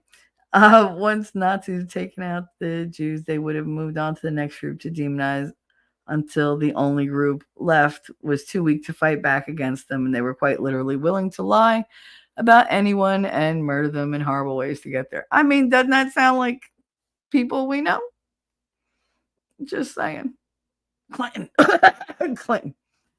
I used to live right by Clinton Street. That's right. That's what I did. And their behavior as social justice warriors today show that they're equally as evil and willing to do horrible, evil things as the Nazis had back then. Absolutely. Fucking. There are exactly 0 women qualified to be president of the United States. I checked. I am not disputing that. I'm pretty sure I backed you up on that one. Lady. 0, 0, 0, 0 fucks. That's how many fucks I give. I don't know that song, but I'd like to. Friends are overrated. Herd animals be like that. Yeah, well. But still, I mean, you need people. I need affection, dude. Like, I am not somebody who doesn't love hugs. I love hugs. I love just I don't know. I don't even know how to say it. This is not a house of hugs. I could tell you that right now. My mother is not a hugger, and I wouldn't be too thrilled if she tried. But I still have my son. Like, he'll look at me and go, "You need a hug?" I'm like, "I really do." And he's like, "I'll hug you, but don't cry." I'm like, "No promises." And he's like, "Oh." But you need people. People who need people are the luckiest people. That's because no one has the realization that the only thing they have in this life is their word, so they don't back it up worth a damn. That's true. That's true. Dart said this is exactly what happens when you give women unfettered authority with no responsibility. Sanger gets a bad rep, largely undeserved. That's not true. She was a horrible person. Come on now. She was very much against depopulation and get rid of like whoever. She was very racist. Heidi, yes, and generations later, they're still having major health issues. Oh yeah, she also did it here. Yeah, but used Puerto Rico first. I know they did stuff here with the Tuskegee experiments, and then to like get them to look away from that. After the Tuskegee experiments, I believe was when she launched the birth control pill in Puerto Rico. And I mean, these women didn't even know what they were taking. They because nobody spoke any Spanish to them. They were just like, "Here, line up, take this," da, da, da. And that was it. They didn't get compensation. They didn't get shit. They were like, "Here, we have pill for you. Like, here you go. Take that. Swallow. Thank you. Go away. Come back if there's bleeding." But yeah, no, I watched a whole thing on it. It was so long ago though. It was a really in-depth, like they had records, they had receipts. I was appalled. Um, it was absolutely appalling. PR was picked because they were the poorest and under U.S. control. Yeah, yeah, and that's the thing. Like, oh well, we didn't really do it in our country. I mean, yeah, okay, they're like a territory of ours, but I mean that's just that's in the fine print. It's a technicality, but they're not continental U.S. They're not a state. So we're abiding by the Constitution. It doesn't matter if we like kill these people off and abuse them or whatever. Sure, because they haven't been through enough. Because you didn't absolutely take over their entire island and make it like all your own, and then say, okay, we used up all your resources and we, kept you from being like educated. We kept you all down. Our job is done. We're leaving now, and then just abandon them and be like, here you go. It's like leaving a bunch of like kindergartners in a room and going, okay, guys, be good. And you leave and never come back. What do you think? They might behave for the first 5 minutes, but then they're like, okay, panic. All right, they're not coming back. Some of them are going to cry. Some of them are going to run and do whatever the hell they can do to destroy the room. It's the same thing. They took over territories. They said, okay, we're going to here, we want you to do this. We want you to stop doing this, stop doing that, give up this tradition, give up that tradition, give up this community, give up this part of your language, give up whatever. We want you to assimilate. We're going to teach you all this stuff. Here we go. This is all we're doing. And now we're going to leave you without actually teaching you how to apply the knowledge that we've given you, how to live with it and get better. No, we're just going to take everything you have and then we're going to leave and then we're going to all import things. When we come back, we'll have special gifts for you. And that's exactly what they did.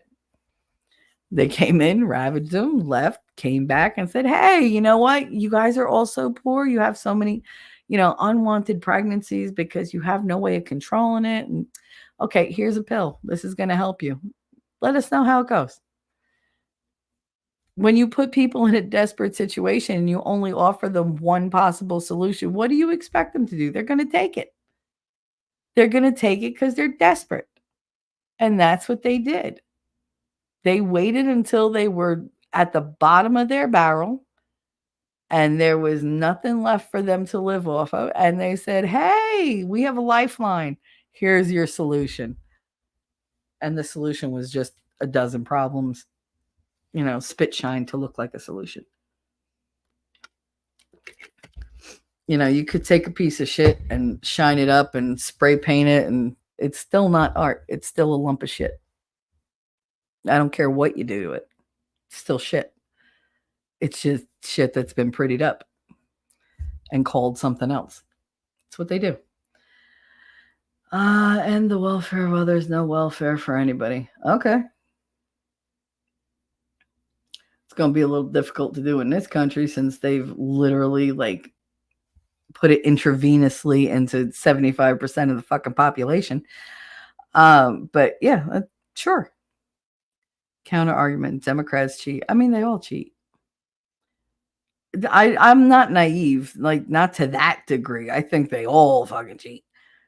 Hitler also rehearsed and memorized scripted processes Two, from making sure it looked picture perfect, then lose it if someone knocked them off script.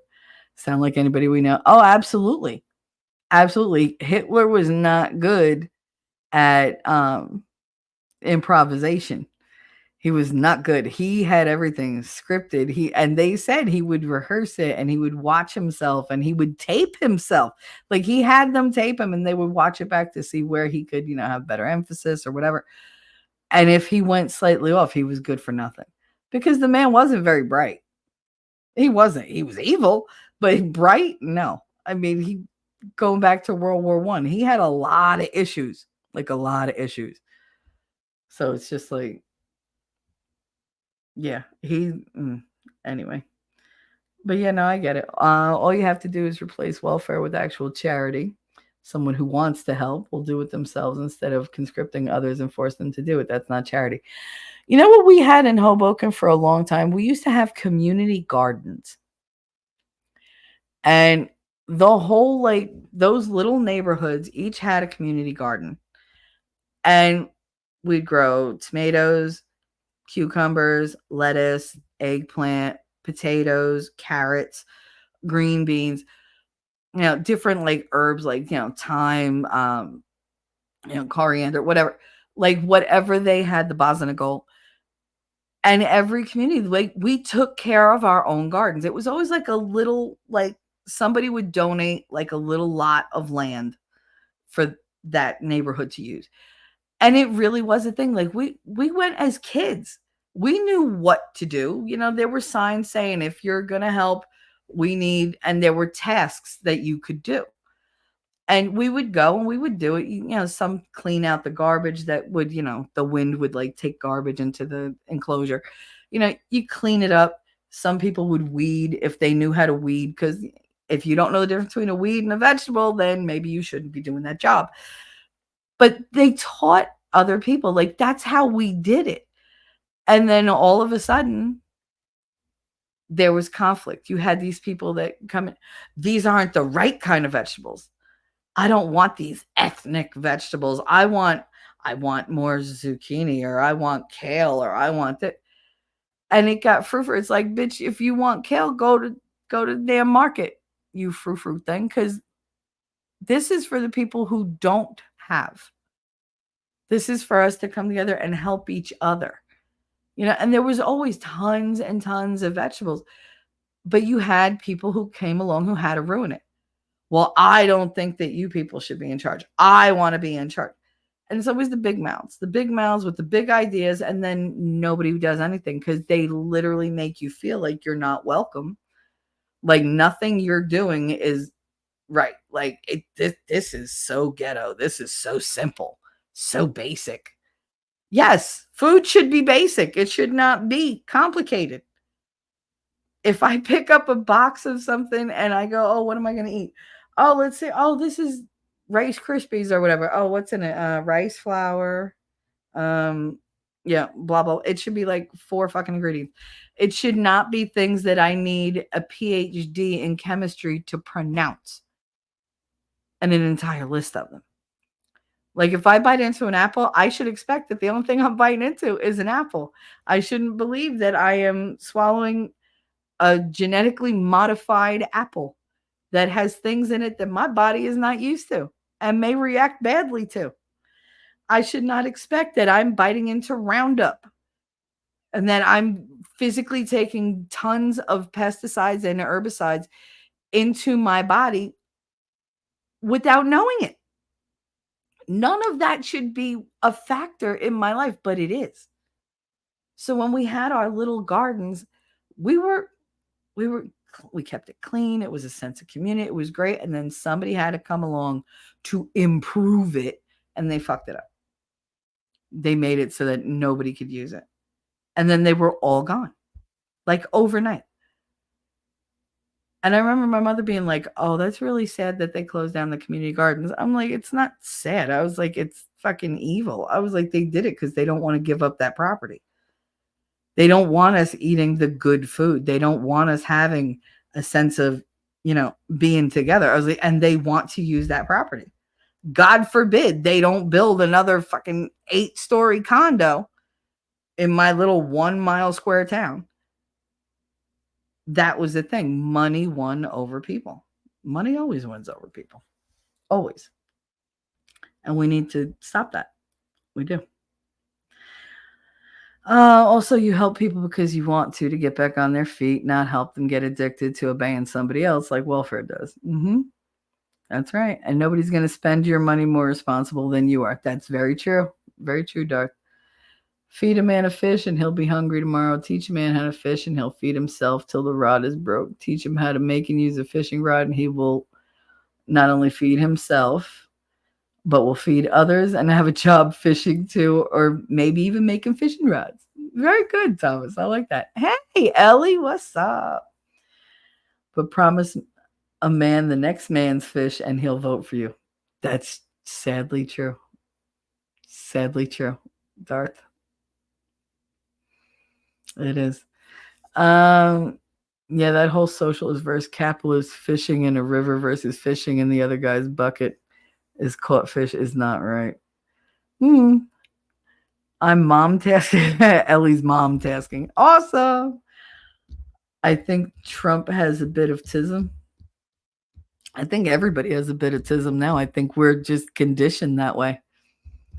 I'm beginning to think that most of like the mental disorders or like developmental disorders that we have, I'm not even, I can't say I'm beginning to think. I think they're all just contrived, manufactured, and conditioned. That's why they've only come out in the last 20 years.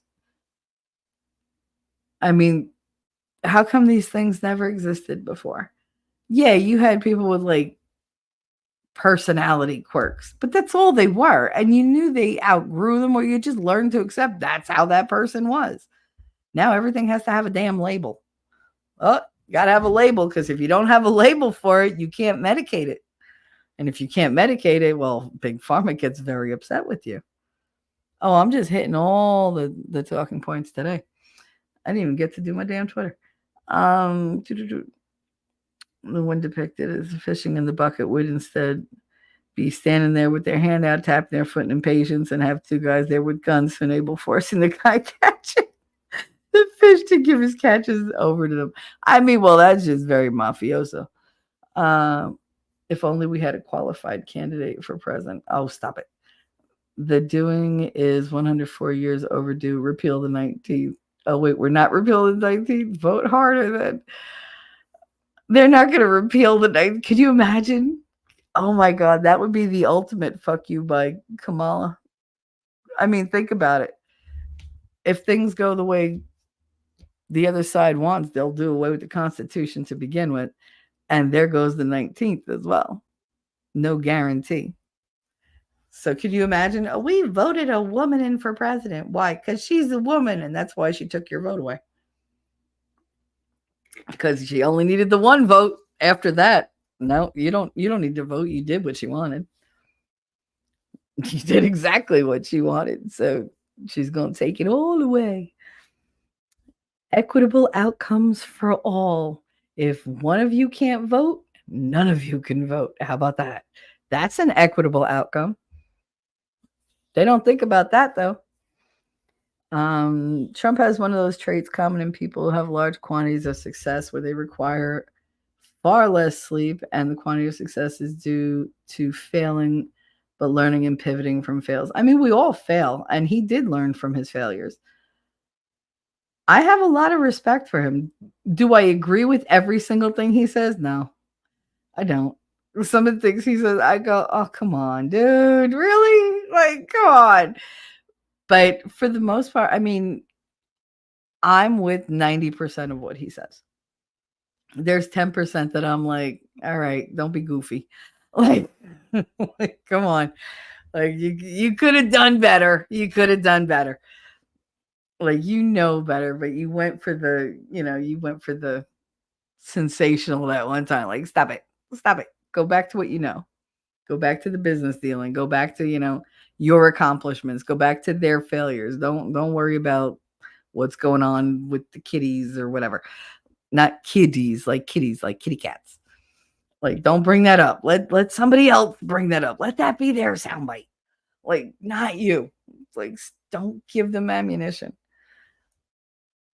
I'm ridiculously proud that he did the McDonald's thing. And the fact that he trolled her ass on her 60th birthday is hilarious. Hilarious. And I don't know, somebody put up like, oh, Trump is intimidated by a smarter, younger candidate. I was like, who? Where's that candidate? Because it ain't Harris. She looks bad. Could you imagine how decrepit she would look at the end of a 4-year term? She can't even make it through 2 months of campaigning. She looks like who did it, ran them back over, put them up against a tree, stomped on them, steamrolled them, pissed on them, tarred and feathered them, threw them out, and then said, here's your candidate. She's fucking ratchet. Oh my goodness. She looks terrible. Terrible. She used to be all like, ha, ha, ha, ha, ha. Yeah, how those bags treating you? She is, I tell you, no, she ain't black because she cracks all over. She's got wrinkles all over now. She's got sagging. She's getting jowls. Did you notice that the other day? She's got like the hanging jowls. Time for another facelift. But oh my goodness, 60 did not do well for her. By the time she hits 64, she'll look like friggin' the Crypt Keeper. Alcohol's a hell of a drug. So's the other thing. Allegedly, Ellie said, I would be for a repeal of the 19th. If it was only for property owners and we had laws on the books where foreigners cannot own U.S. soil. Okay. I'm down with that. I don't think any foreigners should ever own U.S. soil, to be perfectly honest. I don't think they have a right to it. Get the hell out of my country. Like, stop it. Like, they're driving prices up over here on property because they can afford to pay it because of the conversion rate or whatever. But can we go over there and just buy up a bunch of their property? No. So the fact that he has failures and bankruptcies in his past is not surprising. It shouldn't be. Everybody does. Anyone who has had so much success will clearly have them because he didn't give up. He also took a lot of risks. He built in neighborhoods that were not affluent. He built things in rundown neighborhoods and built those neighborhoods up. I mean, if you look into his record, even like his venture in Atlantic City. Now, the Trump Casino, I was never a huge fan, but that's only because I am such a diehard Caesars Casino person. I didn't like going to any of them. Showboat, none of them. Like Harrah's, I only liked going to Caesars because that had the best payout for me. It had the machines I liked, it had the tables I liked, and it had the payout that I liked. And I never lost at Caesars, ever. Like, I always left with at least double my money. So that's where I stayed because I learned from my mistakes in going to other casinos. But where he built so far down the end of the boardwalk. Y'all don't understand how decrepit and dilapidated Atlantic City is. It's most of that town surrounding the boardwalk is gross. It's high crime. And when I say high crime, I don't mean like, oh, a little mugging here. I mean just murder. Like, they will just kill you and take your shit. It's every other store is a pawnbroker or a bondsman. Like, that's all there is there. And for him to build in that neighborhood was really, really risky because he was all the way at the end. People have to venture that far down. They have to go deeper and deeper and deeper into the most ghetto, rundown slums of Atlantic City. So that was a choice. He made that choice. He took that risk. And yeah, he lost quite a bit of money on it. But I mean, it is what it is. But that's what he did. He took risks. He didn't say, hey, I don't like the neighborhood. I'm going to, go build it up here where it's a guaranteed thing and it's not going to help anybody but me. No, he would build it in a dilapidated neighborhood so that he would hopefully bring the neighborhood up. That was the intention. He did that in New York. He would try to build it in the place where it would bring, tourism. It would bring more customers. It would bring more traffic so that there was more of an energy to the neighborhood. There was more money going through the neighborhood. There was more need in the neighborhood for businesses to grow and everything else. So he would try to, like, it was this trickle down thing, kind of like Reagan. Reagan always did trickle down Reaganomics. But that's what he would do. He would build in risky neighborhoods with the hope of not just raising up his own company, but raising everything around him, because he knew by making everything around you better, your property value is going to go up. Your customer base is going to go up. Your reputation is going to get better. He understood the benefits of it. And they bitch about, oh, well, he this and he that and he bankrupt. Well, yeah, because he was trying to be about more than just himself. And so he took the risks. When you take a risk like that, there's a high chance you're going to fail. And so the next time you take that risk, you take it differently and you know better. Even in darkness, you should be clinging to God and faith. Absolutely. Absolutely. They just don't want us to have any kind of connection to God because it makes you stronger as a person. It gives you something else to believe in other than their power. You're believing in a power that's almighty and all-knowing, who's capable of righting every wrong, capable of instantaneous miracles without even like any effort. Something greater than yourself. The only way to really break us down is to internalize everything, make us worry only about ourselves, make us feel completely alone. When you believe in the universe or you believe in God or a higher power, when you're at your lowest, you have something there to believe in that's greater than you. So you're not 100% alone. There's that lifeline, that little log in the river that you can cling to and try to ride it out. You have something to help you. You're not going to drown endlessly over and over and over because you have something to cling to. They don't want you to have that. They want you to only look at yourself, to feel completely alone, to feel like nobody understands you. Nobody will ever understand you. You have to alter yourself to be accepted. You have to alter yourself to be worthwhile to anybody. And then you're going to screw everything up. And then they're like, oh, you poor thing, here's your medicine. You know what? You're just going to do what I say and then you'll be happy. Look at Schwab. You will own nothing and you will be happy about it. He said it. He said it. He told you. He was not pulling his punches.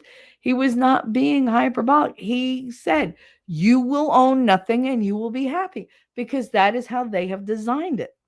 If they take away God, you have nothing but the material, nothing but yourself. So you're going to be isolated. You're going to feel alone. You are going to be diminished in your potential, and you are going to be weaker. And that's when they swoop in and they scoop you up and they go, okay, we're going to give you this, and you're going to be happy. And you're so desperate for a solution, you take whatever they give you. Same as with Puerto Rico. You will take whatever shit solution they give you so that you feel different. You don't have to necessarily feel better, but they guarantee you that you're going to feel different. And you reach for it because they have you at a disadvantage. When you have God in your life, when you have a belief in something higher than that, something bigger than yourself, bigger than just the materialistic aesthetic world, then you have something to cling to that will get you through it. So you don't have to jump at every opportunity they give you to swallow poison. I'm being very inarticulate, but you all know what I'm saying. We're just talking.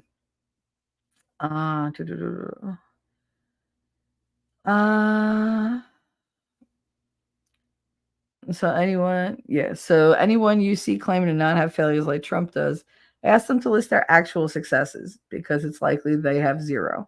Do not to failure, but rather due to never having tried. Yeah, they don't take the chance.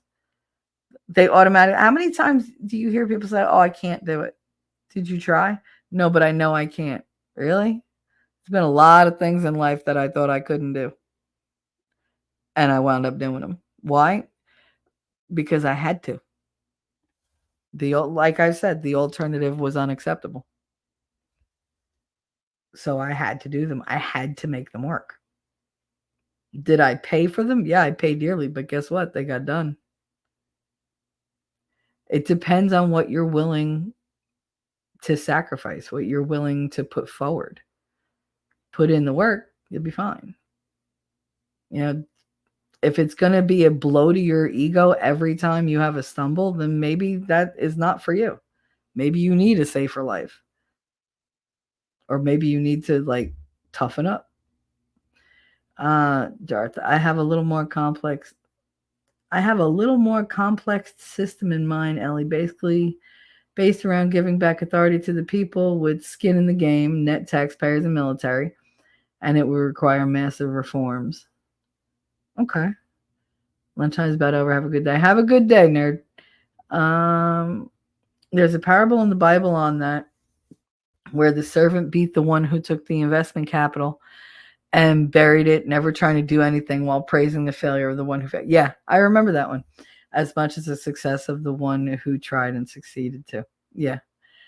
That was the one. Like the one guy played it safe and thought he would be like patted on the back. But the other guy took the opportunity and tried to make it better. He tried to make it bigger. He tried to get the full potential out of it. He didn't just sit back and play it safe. And there's nothing wrong with playing it safe in some areas, but sometimes you got to take a risk. I mean, what are you going to do? You're never going to take a chance on an entrepreneurial thing, on an encounter, on a person, on a theory, on an idea. Like you're just never going to take a chance. That means you're never going to watch a new TV show. You're never going to listen to a new song. Those are all a risk. Everything new is a risk. If you don't try something new, you stagnate. You're stuck. You're in a rut. And that's when the depression really comes on. That's when the isolation really comes on. So as long as you're sitting and you're just watching the same thing over and over and over, you're not going to grow as a person. You're not going to evolve. You're not going to improve. You're not going to learn from mistakes. You're just going to stay there still. You might as well just be a statue. And you're not going to contribute either in any kind of way because you're stuck in a place. Time moves forward. You know what they say, time waits for no man. It's true that time waits for no man and time keeps moving forward. You got to move with it. Does that mean you have to change everything you are? No. But do you have to take risks now and then? Absolutely. If you want to live, if you want to just exist, that's different. But if you want to like live life, listen, when I got sick, I had to take a really hard look at like, okay, if I die, like what's going to happen? And one of the things I discovered thinking about that is I've lived a lot in my life. And I had to be okay with, if I check out, am I okay with that? 99% no. 1%, yeah, I lived a lot of life. I packed a lot into my years. It's not like I just sat back and like, I never did anything. I lived. Y'all have heard my stories. I lived. I have done it all. I have done whatever I wanted to do. I have said whatever I wanted to say. I went wherever I wanted to go. I lived my life, and not just for me. I had 2 amazing kids that I love with all my heart. I've lived a very passionate life. I have lived a very generous life. I've been tough. I've been tender. I've been mean. I've been on the receiving end of mean. I've done everything. I've experienced so much in my life that I have no regrets. Sure, are there things I could have done different? Yeah, but let's face it, I'm still me. I probably wouldn't have done them different. Even now, if I had to go back, I probably still wouldn't do them different. Yeah, I probably still wouldn't do it different. Because the only way for me to become who I am is for me to go through all the things I went through, and I don't think I'm willing to give up any of the lessons that I've learned.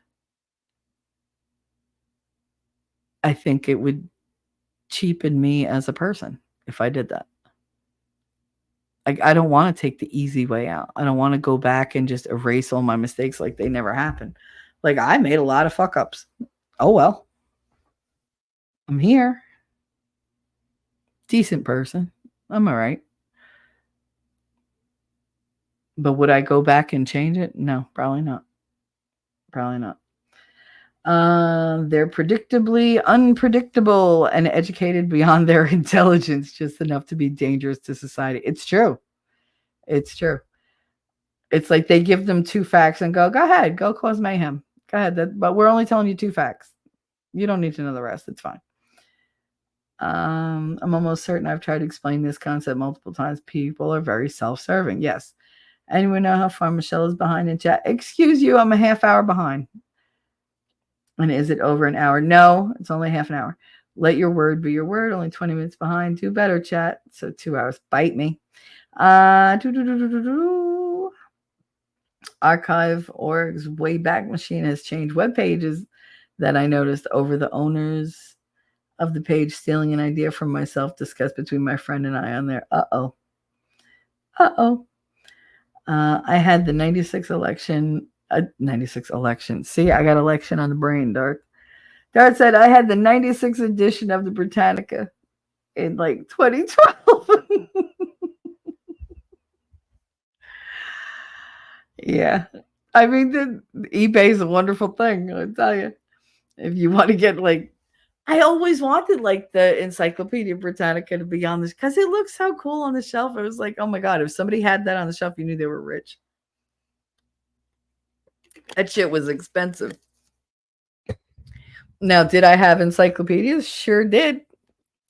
But they were like, I believe my great grandfather bought them. Like, he couldn't read them because he couldn't read English. But he bought them from my aunts, and my aunts gave them to my uncle, and my uncle gave them to me, and then I just inherited them. I don't know where the hell they are now. I'm pretty sure he took them back, actually, because when we moved from the house to the condo, he took like everything we had that was of any kind of significance. I'm more on board with only people that have skin in the game, like owning land, voting, like at Elephant mentioned, and or 1 vote for a family with children. Okay, lots of ideas you guys have. Wolfkinder 3, because we never really talk about like the alternative. The Internet Archive was hacked and taken down the other day. Not certain if any of it was fixed. Yeah, I know. Thomas said the crazy thing is their archives of the website are clearly a fake of an archive since the time frame it is from didn't have the HTML code yet and wouldn't for years. I don't know what any of that meant. You getting technical on me. I don't do technical. Push that button. Okay. Like, that's the end of my technical. Darth Hideous, this system is that broken. Might as well flush it all away. I mean, we do need a huge overhaul. Believe me, when they were like, Elon wants to get rid of 80% of government, I was like, yes, go higher percentage. Get rid of more. Get rid of more. Like, literally cut away the fat. Just do it. Just get rid of fucking everybody and put term limits on senators and congressmen and put age limits on the friggin' thing. Because I'm sorry, if you are like 90 some odd years old, how are you supposed to judge what legislation should apply to the world now when you have no idea what year you're even in and you haven't caught up from when you were like popular and, in demand 70 fucking years ago? I don't know. Like that. If you're up there stroking out in front of like a press conference, not once, not twice, but 3 fucking separate times, I don't think you should be responsible for representing the people. I don't. I don't think you're capable. And it shouldn't be left up to your staffers. Oh, I have excellent staff. I don't care. We didn't elect them. We elected you. You got elected. You do the job. Your staff, they should be there to carry your shit and like go get you coffee. That's it. Go type that up. Clerical shit, not decision making. Who the hell are they? Nobody bothered. Like they're purely secretarial staff. That's it. I am so sick of these. I have staff all around me, and yeah, you have lobbyists. That's what the people that own you. That's who's around you. So yeah, I think there should be a lot of cutting the fat. Fix the cover for bad guys. Good tip. That's how you catch an archive as legit or bull. Look at the HTML code of the page and see if it existed at the time they're claiming it was archived from. Again, that's way technical for me. That would not surprise me that they faked the hack so people could see how much they've been lying by changing the page's archived or something, as well as a talking point to get more donations. That's actually, that's tricky, but kind of brilliant. There are like 3 men qualified to be president of the United States, just for the record, and none of them are running. Meh. Yeah. Ellie said, that's your personal opinion, Darth. It is. You go with your 1A. You go, boy. Go ahead.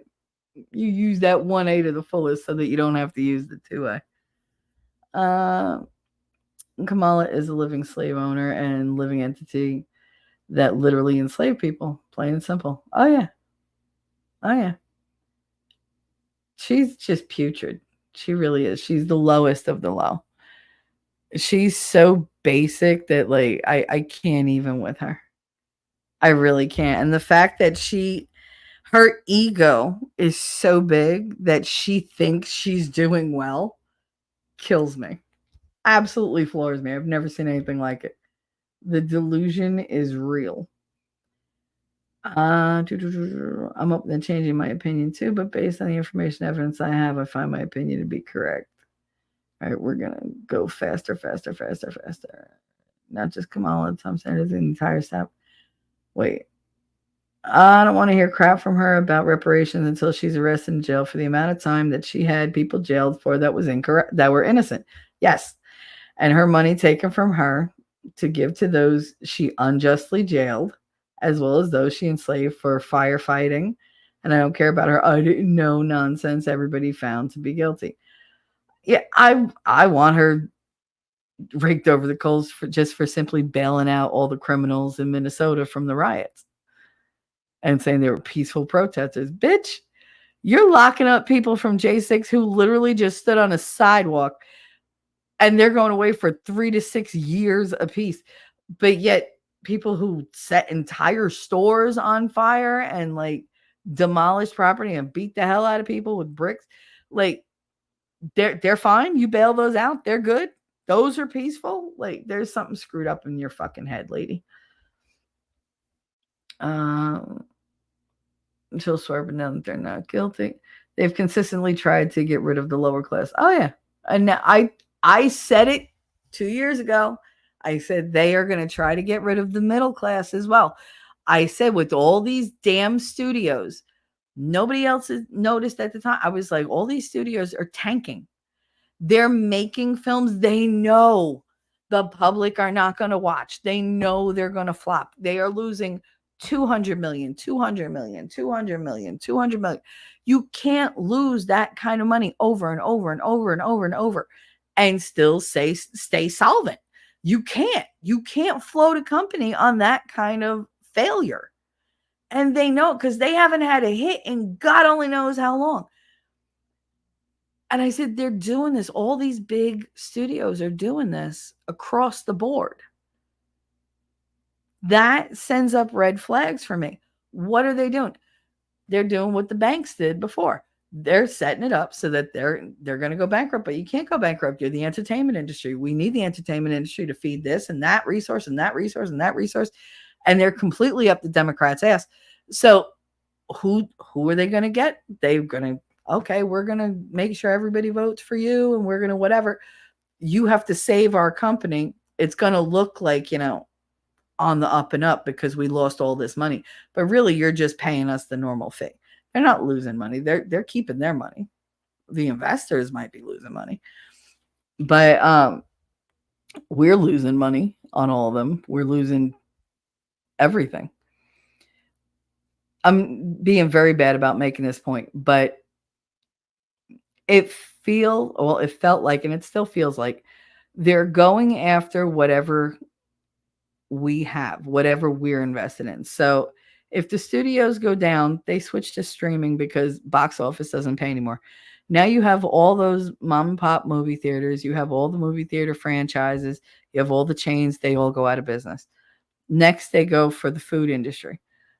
They're all the now the cheapy ones are fine, but like all the good ones, like the ones that are tasty that people actually like middle America enjoy, like they're gone.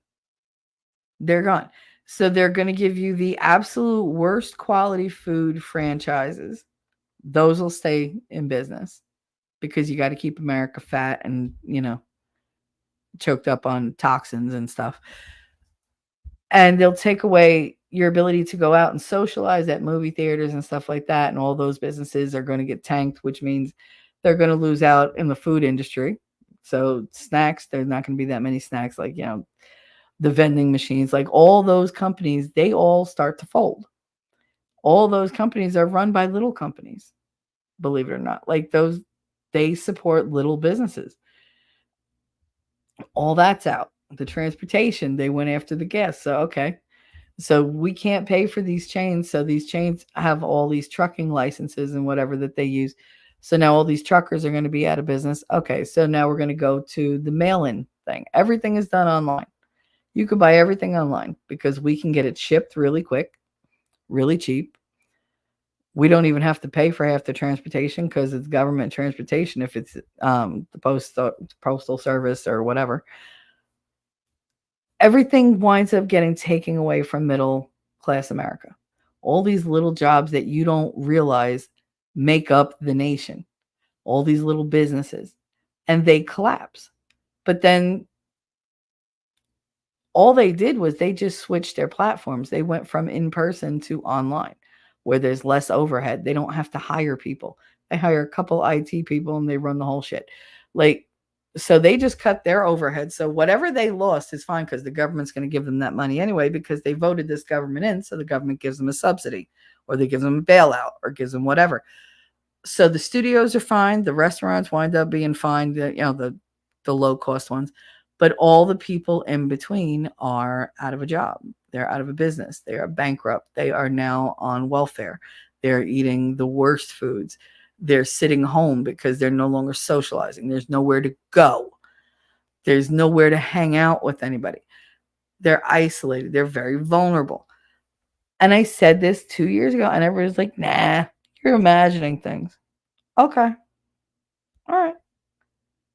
There was no way that all those movies were being made so badly without being done on purpose. And all I could think was, what is the purpose of all these things tanking? And then I started to see the dominoes. Well, that goes down. Well, then that gets shut down, and then that gets shut down, and then that gets shut down. So you have all these middle class incomes suddenly disappear. All these businesses are defunct. Okay. And they're relying on the government. So you take a bunch of people who are self-sufficient and you make them dependent on the government. And then you control them. And I think that was part of the thing they were doing was the whole bad movies. You could say I'm stupid or whatever, but it makes sense. These movie studios got successful knowing what the people wanted. They're not stupid. They know what the people want. Look at Kathleen Kennedy. She turned around and said, I am not doing Star Wars for the fans. I'm not giving them what they want. I'm going to do whatever I want. Really? One of the most highly grossing freaking franchises ever in existence. And you're going to go and fuck with those rabid fans? Really? And not expect backlash? No, she expected backlash. She expected bad movies. She knew she was making bad movies. She did it on purpose. Why would you throw hundreds of millions of dollars away on purpose when the way to make billions of dollars is so easy? Because you already have the fan base. You know what they want. They tell you what they want. They send you scripts of what they want. The talent is out there to make it. You could make extraordinary fucking movies and you turn out this shit because you know it's going to piss fans off and they're not going to watch it. And the franchise is going to fail. And so that goes away. And later you go, well, we have no money because, this political and that political, and it affected our, bottom line and the Johnny Depp trial and blah, blah, blah, blah, blah. And they get bailed out because they cry poverty. But they're making money. They're just making money from an alternate revenue source. And then they switch their platforms up. They go, well, we're not putting these movies out in public anymore. We'll do a 1 week theatrical release, and then it's all going on streaming services. Because people will sit home and watch it because nobody wants to go out anymore. They took out all the damn seats in the movie theaters. How is that financially smart? They take out what? Let's just give a rough estimate. 500 seats and put in 100, and you expect to what? Make the same amount of money? Really? I don't think so. First of all, those 500 seats were a lot cheaper to buy than those 100 recliners that people are going to be fucking in and putting their bacteria all over. And oh, look, pandemic. Yeah, that's going to be popular. I don't know. I'm just ranting. Today is rant day. I didn't say I'd make any sense. They've consistently tried to get rid of the lower class. Everybody should read the Jaffe memo. Yeah. I think we will. Thanks for, she put the link in there. You can look up the Jaffe memo. I remember you had me look that up about a year ago. It's not a race war. It's about a class war. Yeah, it absolutely is. Kamala's a puppet of the machine that needs to be broken. That's why I think she should be president. She should suffer the consequences of our inaction. How about now? Yes, but Wolfram, she's a known living politician that owns slaves and trafficked slaves too, and we know this. So her speaking out about slavery and how she's on the slave descendant side is provably a lie. I think she'd be the perfect embodiment of a lesson in why we don't do this. I don't need to go through the lesson to get the gist. I'm good. I think I can learn without going through that lesson. They don't want a middle class, only upper class and lower class. Yep. The rulers want their serf slave class. Absolutely. And we're the middlemen who fuck up their dream because most of us think for ourselves. We can, we're capable on our own. I might not have my legs, but I still got my brain. I still have many, many, many skills and not just the bad ones. That's called a glittery turd. Yeah, I know. Shit or shinola. Is it shit or shinola? That's what my grandma used to say.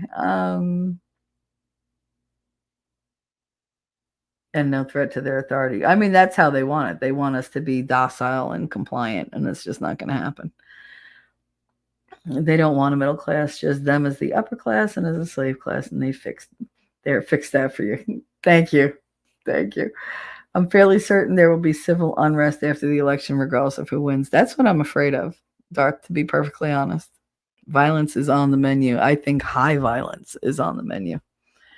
And it's not going to be our side, but we'll get blamed for it. I guarantee it.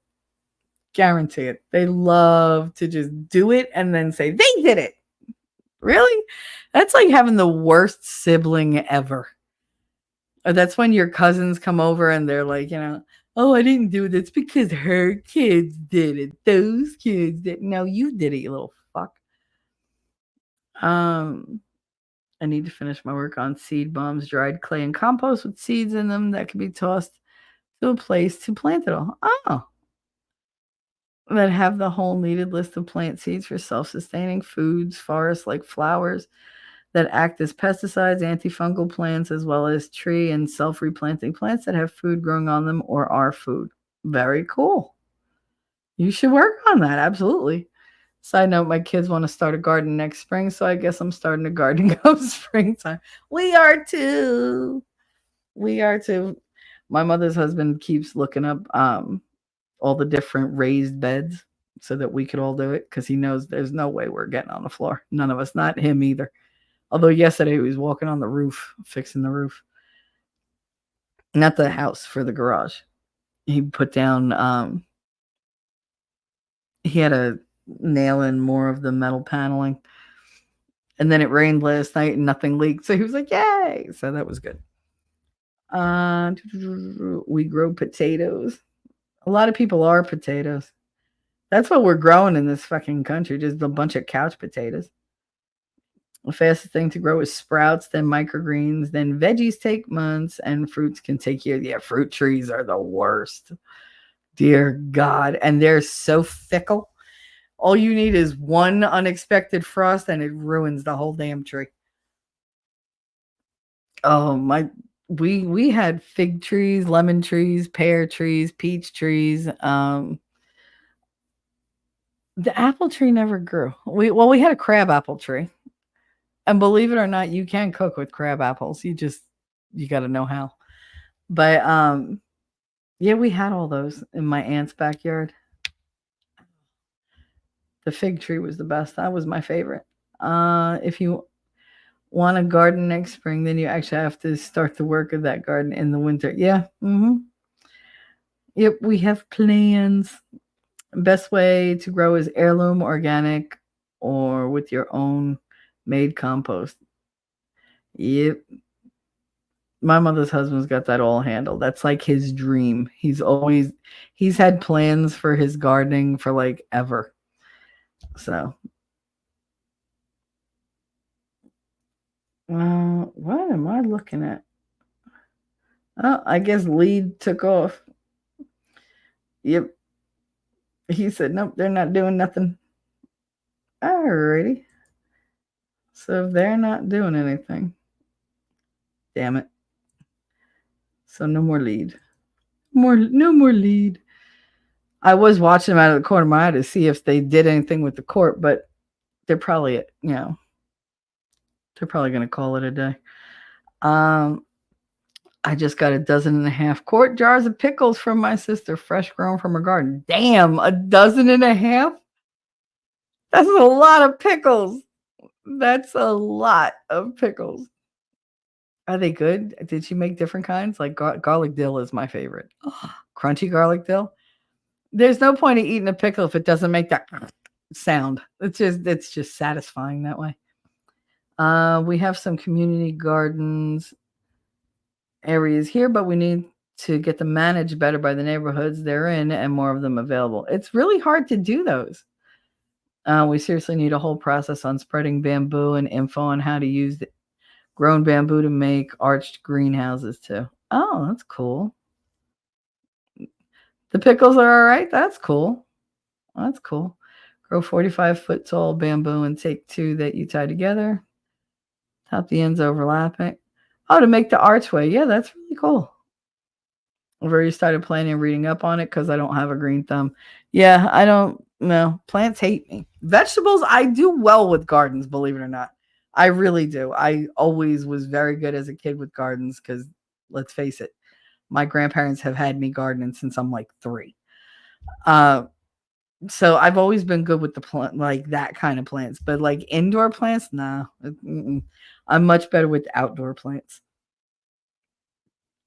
If you aren't growing fruit already, when food runs out, it's too late, especially you have no food storage to wait up time it takes to grow your own food. Let me tell you, one of the things I did as soon as I got here, I ordered long shelf life canned items, and I stocked up downstairs because they were like, why? I put like $400 worth of food and I had it all put downstairs as just in case food.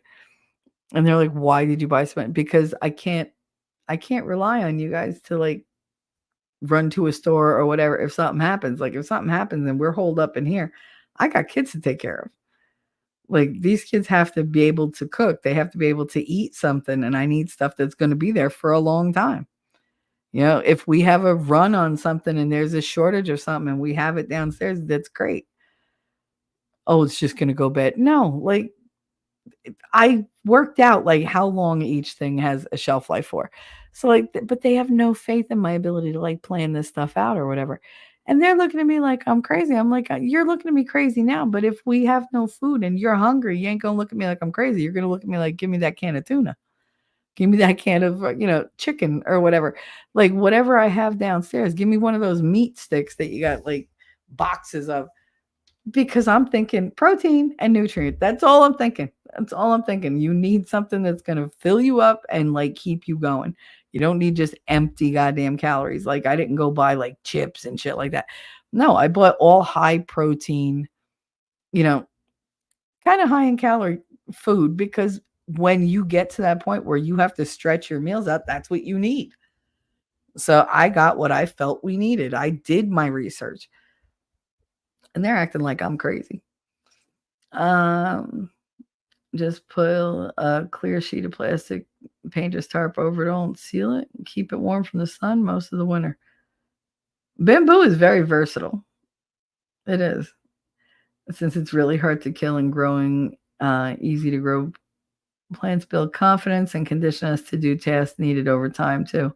So you won't forget things. Oh, like watering and weeding.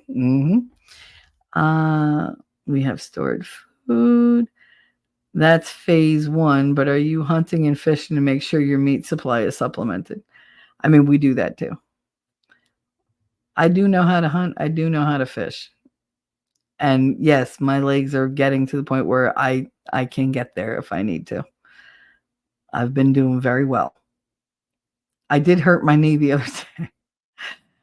Because I thought I was more flexible than I was, but apparently my left leg is extremely flexible and bendy, and my right, nope. Because I pulled something in my knee and it went pop, and I'm pretty sure I ripped something open again because it hurts. But we shall persevere. Bamboo shoots are edible, and all bamboo is safe for cats to have. That's good. I didn't know that. Which is not only fun for them, but eating it also regulates their digestion and eliminates barfing and hairballs. Oh, cool. I didn't know that. Ellie said, I live in the woods on a lake. Yeah, she's definitely away from people. When the system collapses, everyone loses their rights. Make no mistake about it. The law of the jungle takes over. Absolutely. Absolutely. From the ashes, the system can be reformed. Yeah. I really don't want it to have to get that extreme, though.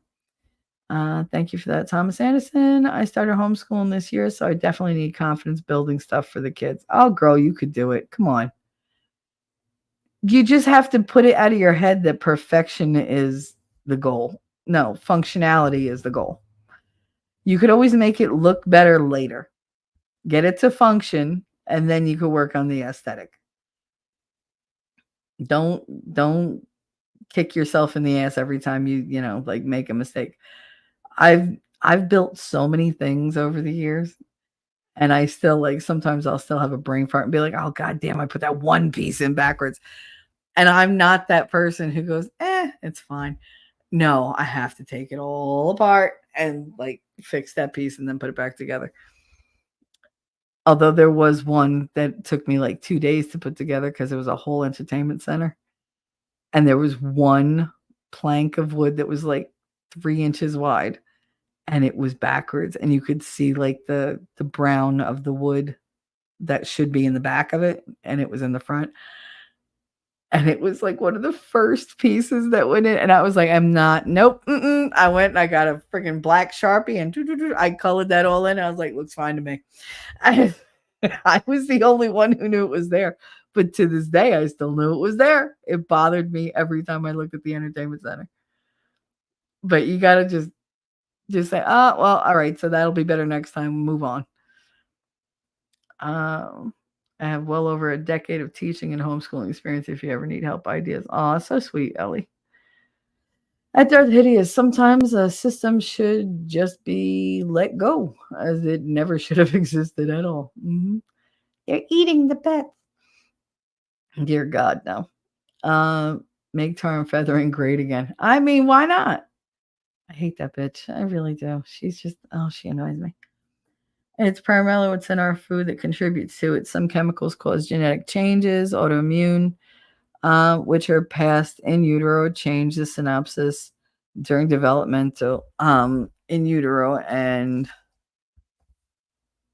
where's the rest of it? And during in vitro in 1 year. Okay. Yeah, that's like what they did to the peanuts. They changed the genetic makeup of the peanut, the molecular makeup. They added a protein to it to increase its shelf life so it would be more antifungal and they could keep them around longer.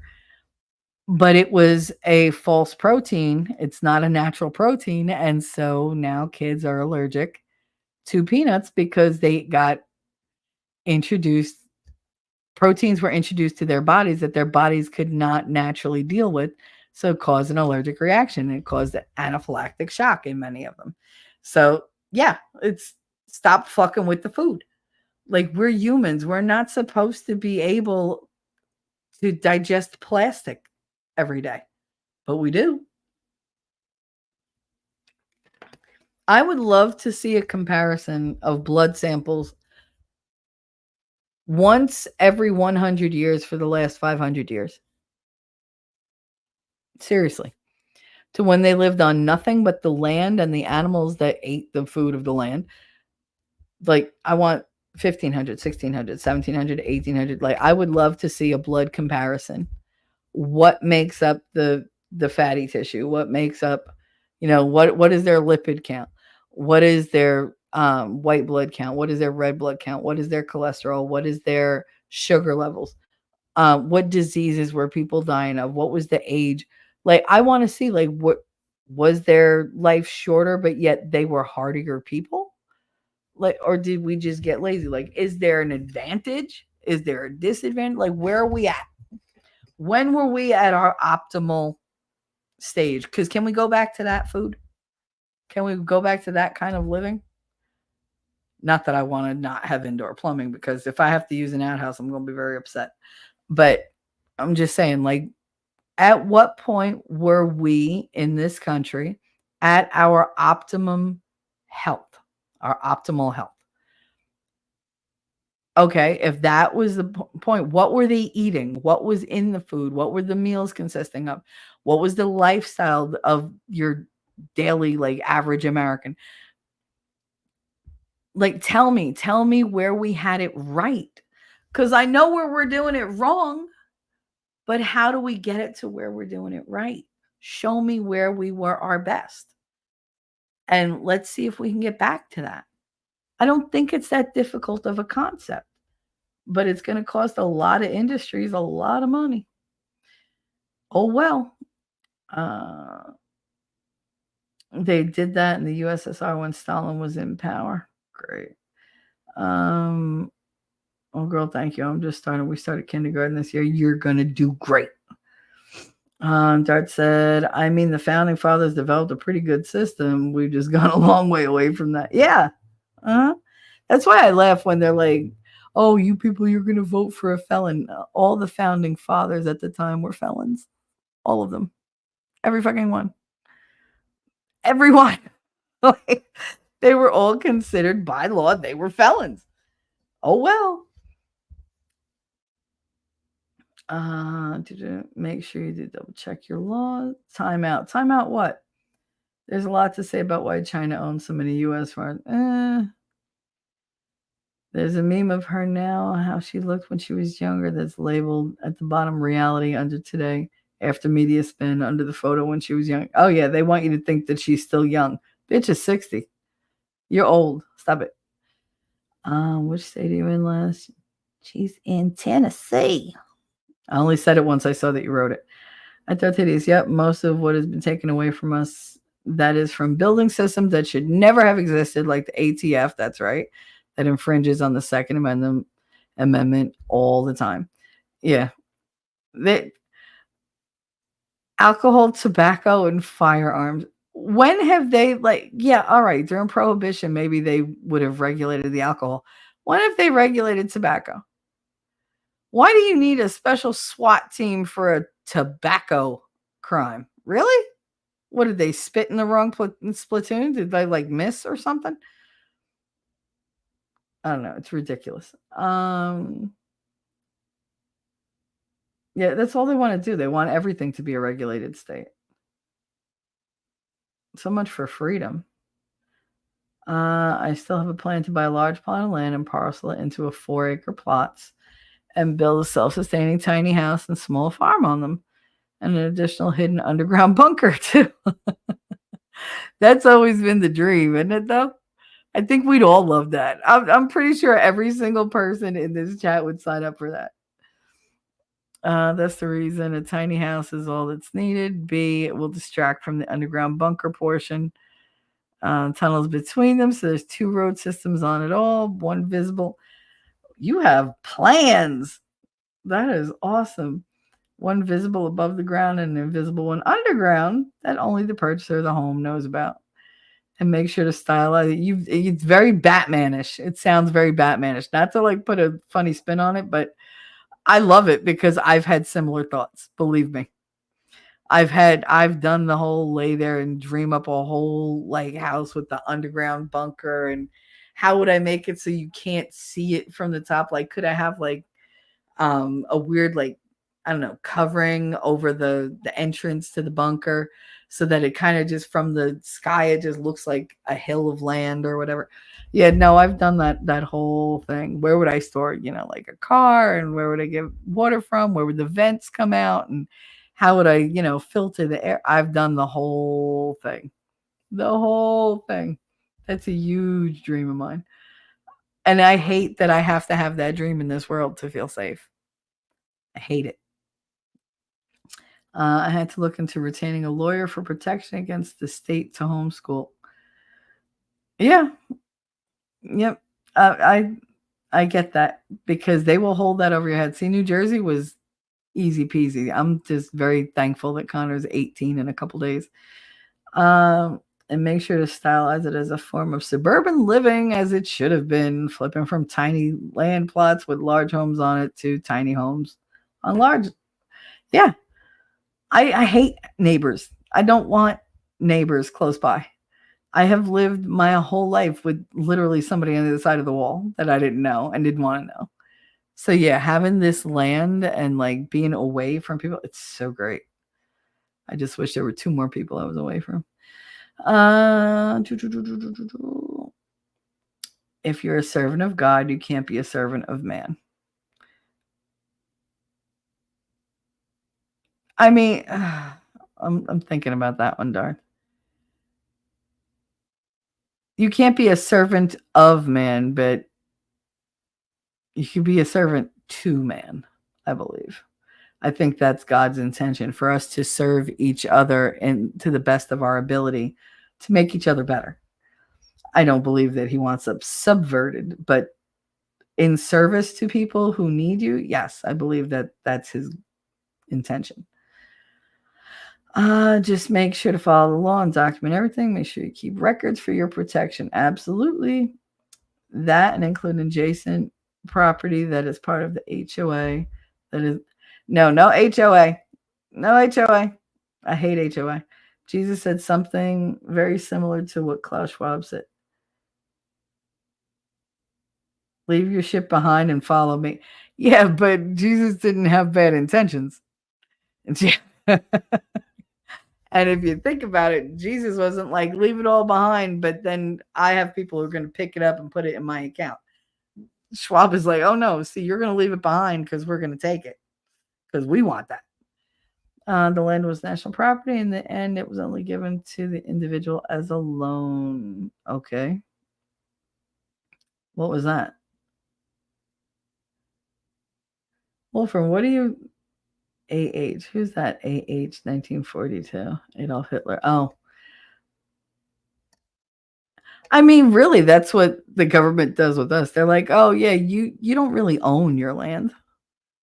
Okay, if I don't really own my land, what did I pay for and what am I paying property taxes on to keep it? Like, why am I continually paying on the same like, if it's mine, it's mine. That should be the end of it. I don't have a mortgage. Everything is paid for. So why is it not just mine? The government could just come in and, oh no, we need that. We're taking that back from you. Here's a check. But that's not what I paid for my property. But that's what we're willing to give you. So you're going to take it or you're going to get nothing, and we're going to take it anyway. It's like, oh, okay, that's not security. That is not life security at all. Material shit doesn't matter when you have God in your camp.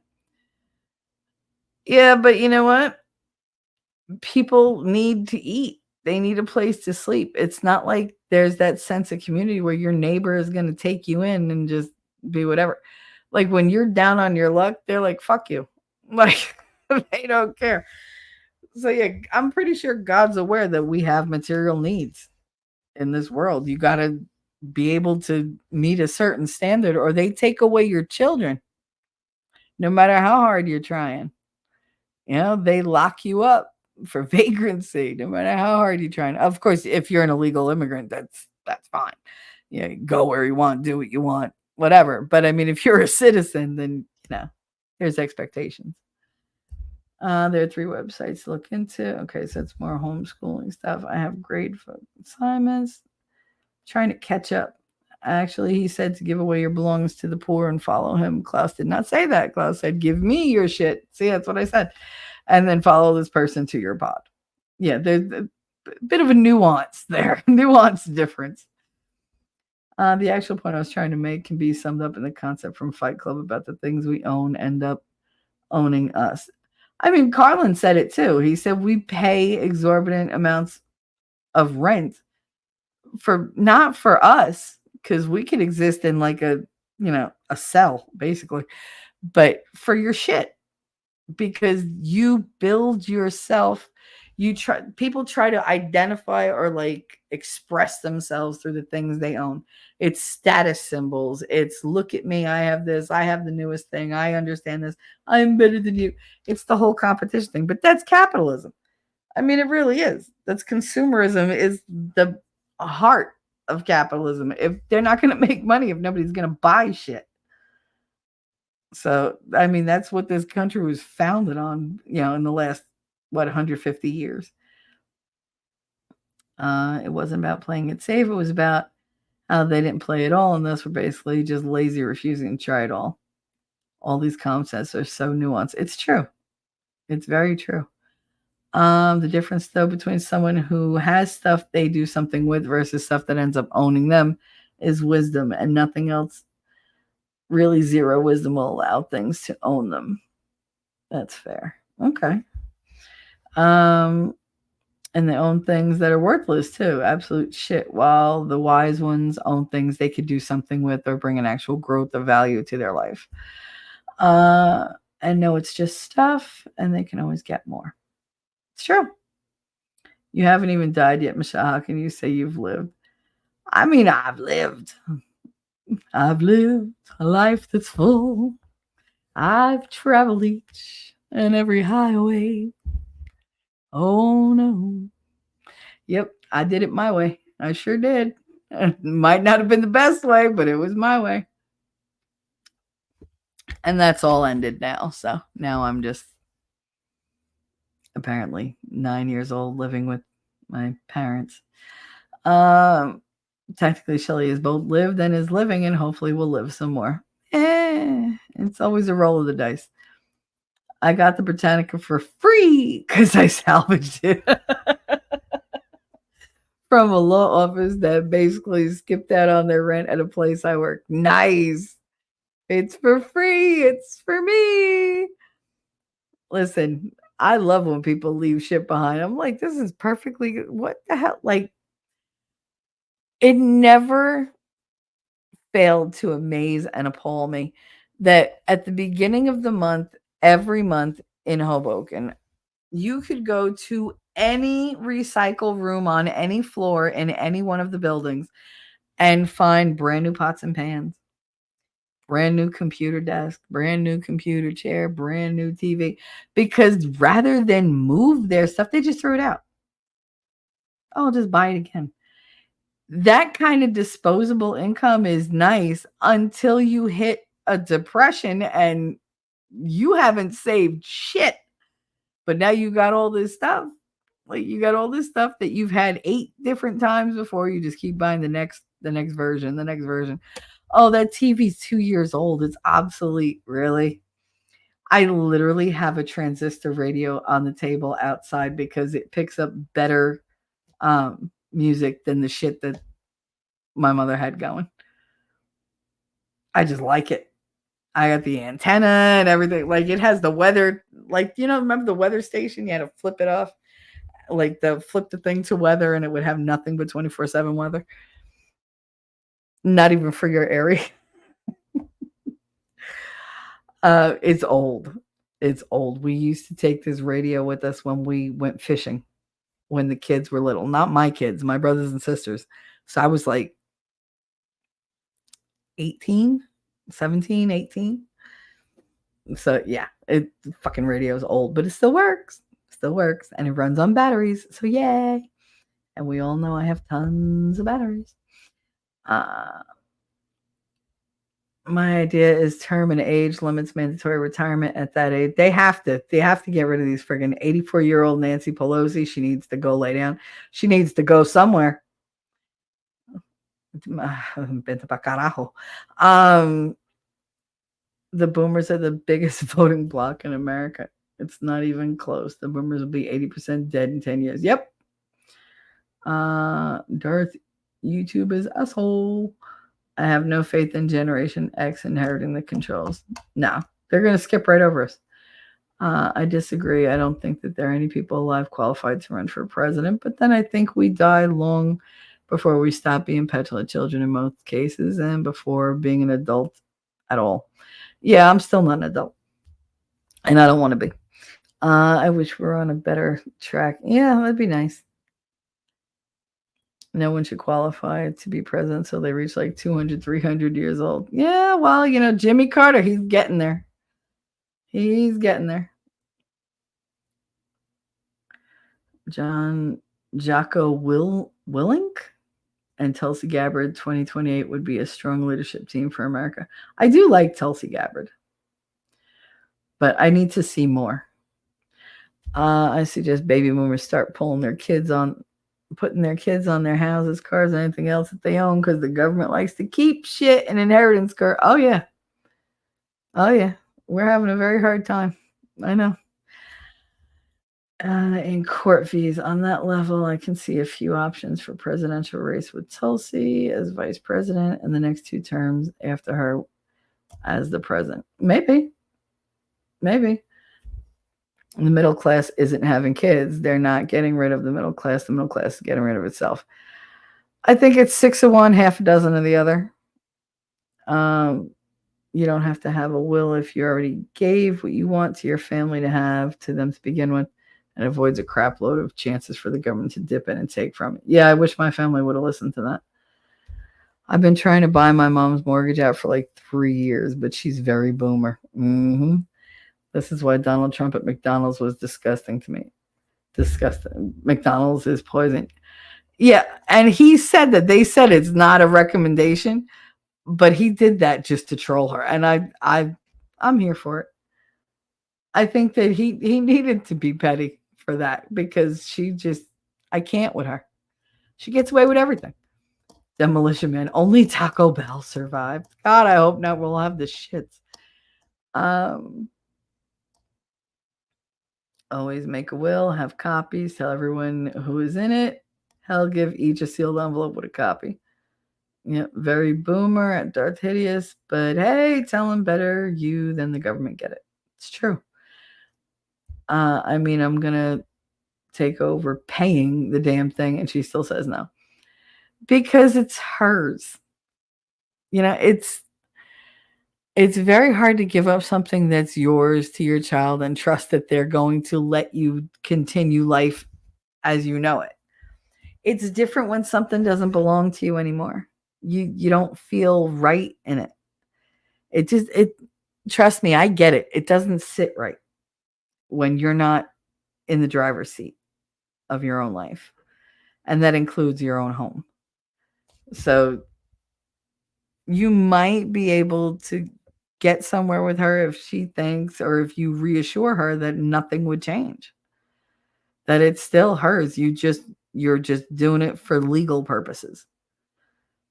You're not trying to take something from her, because that's how she probably feels. That's my point. A will still has to go to court. You're better off putting things in a trust so the government can't touch it. Yeah, they don't like trusts at all. You sell each seat for 9 times more, and you win. Yeah, nobody's going to be paying that. Nobody has that kind of money. It's ridiculous. The prices went up astronomically with the crap seats. Could you imagine? I am not paying $40 a seat. Fuck you. Ain't no. When I could sit home in my pajamas eating my own popcorn and just rent it on the damn thing for $10 and be fine, I'll just buy a bigger TV. I'll buy a projector. Like, it just doesn't make sense what they did. They ruined an entire friggin' American pastime. Like, where are you supposed to take a chick on a date? Like, how are you supposed to hold her hand if your seats are like 8 feet apart? Like, get out of here. Oh no, Darth Hitties, I understand. I had a long talk with my father a year ago. He said he dealt with it well. Now that my dad unexpectedly passed, my mother's having a hell of a time. Yep. People with resources are a threat. That's why the ruling class wants to take your resources away from you. Absolutely. I'm still willing to whittle Shelly a wooden pickle. Oh, Daisy. But wooden pickles give splinters. No. No. 6 jars of kosher dill. Nice. 6 jars of sweet dill. Ooh, habanero dill. Those got to be yummy. Holy crap. The kosher and the habanero. Those would be my go-tos. Lurk in a minute. Not sure how long. Daisy girl. How you doing? I've been waiting for update on the YSL, and so far I haven't heard shit. It's adorable that Shelley thinks our current system can be reformed. No, I think it needs to be obliterated and restructured and like completely rebuilt. But we're not going to get to do that. So we have to find some other type of solution. That was a reference to the ad ADHD earlier. Nice.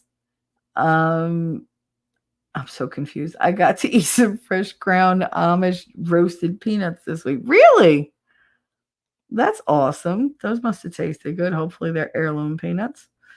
I'd like to see the juxtaposed to brain development. Why not? Why not? On the phone, so can't tag. MD means already did the study. Yeah, I can't wait. I think is it this week? No. When is the new thing that they're doing? It might be next week. I can't remember the date, but I know that they sent me the email saying that they had postponed it, and then they rescheduled the food town hall thing, the nutrition town hall. There you go. Shelly, there's a round table with RFK and a bunch of others. That was 4 hours long. It was a great listen. They're doing it again, but they had to postpone it. And but they're doing it again either this week or next. It's got to be next week. Tomorrow, supposedly, Trump is going on Joe Rogan, but I don't know when they're going to air that, because that is pre-recorded. They record it and then they release it.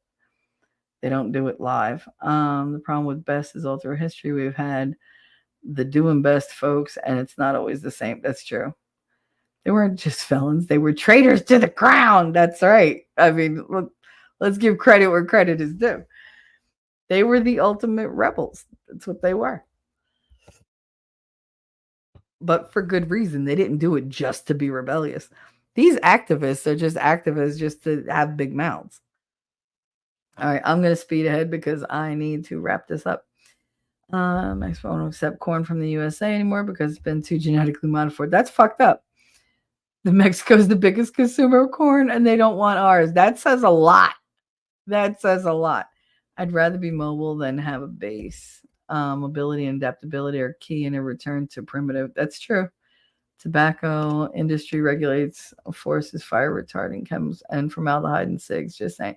Yeah, well, there's a reason it gets you goofy sometimes. I've been a prepper for decades. F everybody who said it was crazy. Yeah, you got to do what you got to do. You can live in service to your fellow man, yes, but you can't live in service to someone who puts themselves before God. Yes. Property tax is your rental fee to the government. Yep. I've figured that out, unfortunately. If you want to own your land, you need to conquer it by force. Good luck. Yeah, I know. I need to plant a flag. This. I claim this in the name of Michelle. What is the pinnacle of existence? Owning everything or needing nothing? Mm, I don't know. That's a good question. That's a good question. I think the pinnacle of existence has to be a combination of things, no?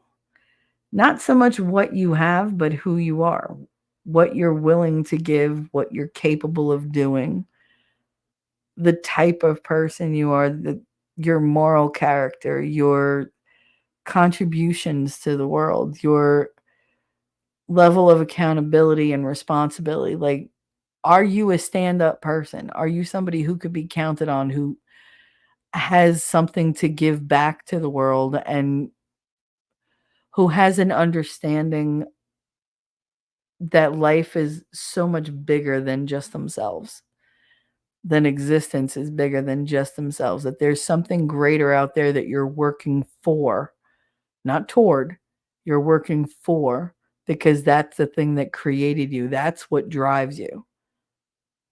Like, when you get to that understanding, that acceptance of your actual value in the world, and that you have some, I think that would be, to me, the pinnacle of my existence.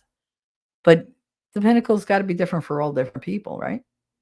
Because it depends on where your priorities are. I want to be the best person I can be.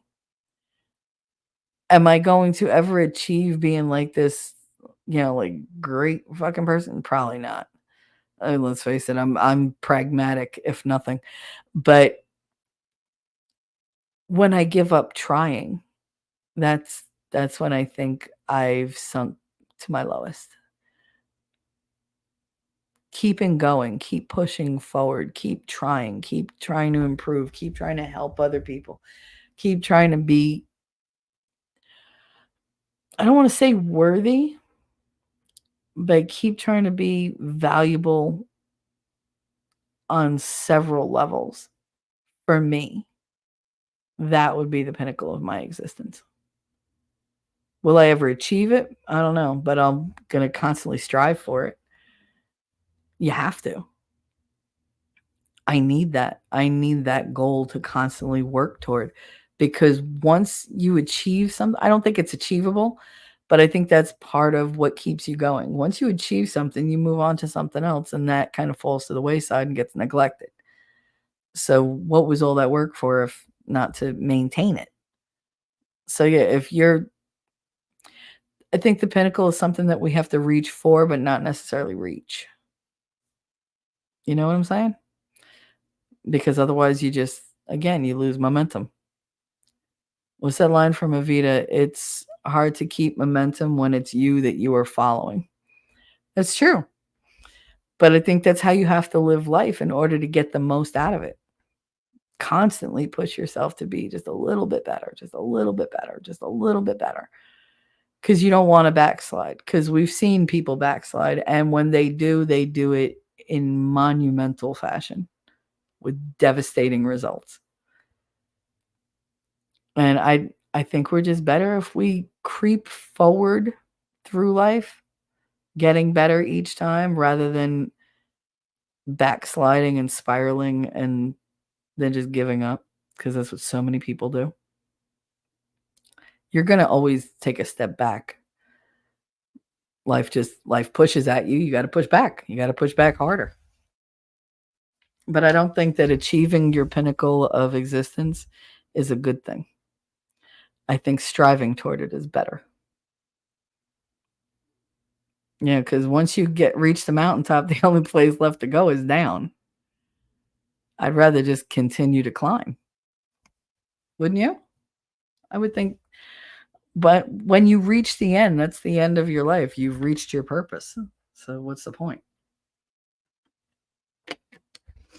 When I moved back, I was shocked people put reusable items out on the curb. There's no transfer site that has an area for it. Yeah. And AKR dump stations had a reuse area to keep people from dumpster diving. They don't have places like that. We used to have like salvage yards and stuff like that all around. And you would go there for your car parts. You'd go there for all sorts of stuff. And it was good stuff. You paid like almost nothing for it. Most of the time it was free. But you reused it. Now they're so throw it away, throw it away, throw it away, throw it away. It drives me nuts. If doing a trust, always do a revocable trust. Yeah, not irrevocable. They can't be changed, therefore create major issues when somebody passes. Very true, very true. All righty. So it is 3:01. We've been going for 3 hours. We are good to go.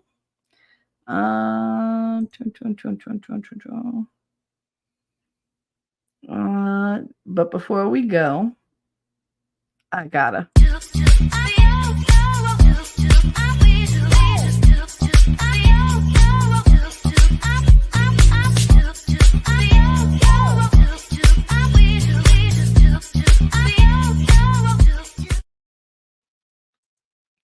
There you go. There you go.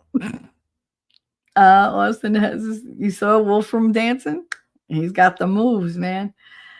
Austin has a system where they do city compost, paint recycling. If you show proof of residence, you get it for free. Wow. Oh, your paws are fine. You're so cute. Thanks for hanging out with me, guys, and just talking. We didn't get to the Twitter or whatever, but we had a lot to talk about. I know I did a lot of rambling, and a lot probably won't make sense, but it makes sense in my own head, and really that's all that counts. You all understand me. You had no problem following me, so I'm just going to end it here, call it a win, and go figure out what I got to cook for dinner. Because I made cheeseburgers last night that were the bomb, but I don't know what I'm making tonight. I want them to go to the store and buy fish so I can cook fish. Oh, we have bacala. Maybe I'll make bacalaito. That'd be good. That's an easy fix. All righty. I love you guys. Thank you so much for hanging out with me. And I will see you in the funny papers. Or I'll see you tonight at Winnings Chat. You know there's going to be a stream tonight. But love you guys. Mwah. I know that you're a Jersey girl inside. 4 a.m. at a diner, stop singing, living on a And doggone it, people like me. I'm thinking maybe you're a Jersey girl with all those highlights in your hair. No other girl can move like you. We pump our fists, damn right, it's true. And I don't care what they might say, they'll never get us anyway. So be my Jersey girl, and take a little ride with me tonight. And let's get dirty, girl. I know that you're a Jersey girl inside. The way you turn it up, turn me on, and then you take it off. Make it hot, make it loud, we'll wake the whole town. Jersey girl, I know that you're a Jersey girl inside. Who the fuck starts a conversation like that? I just sat down. Be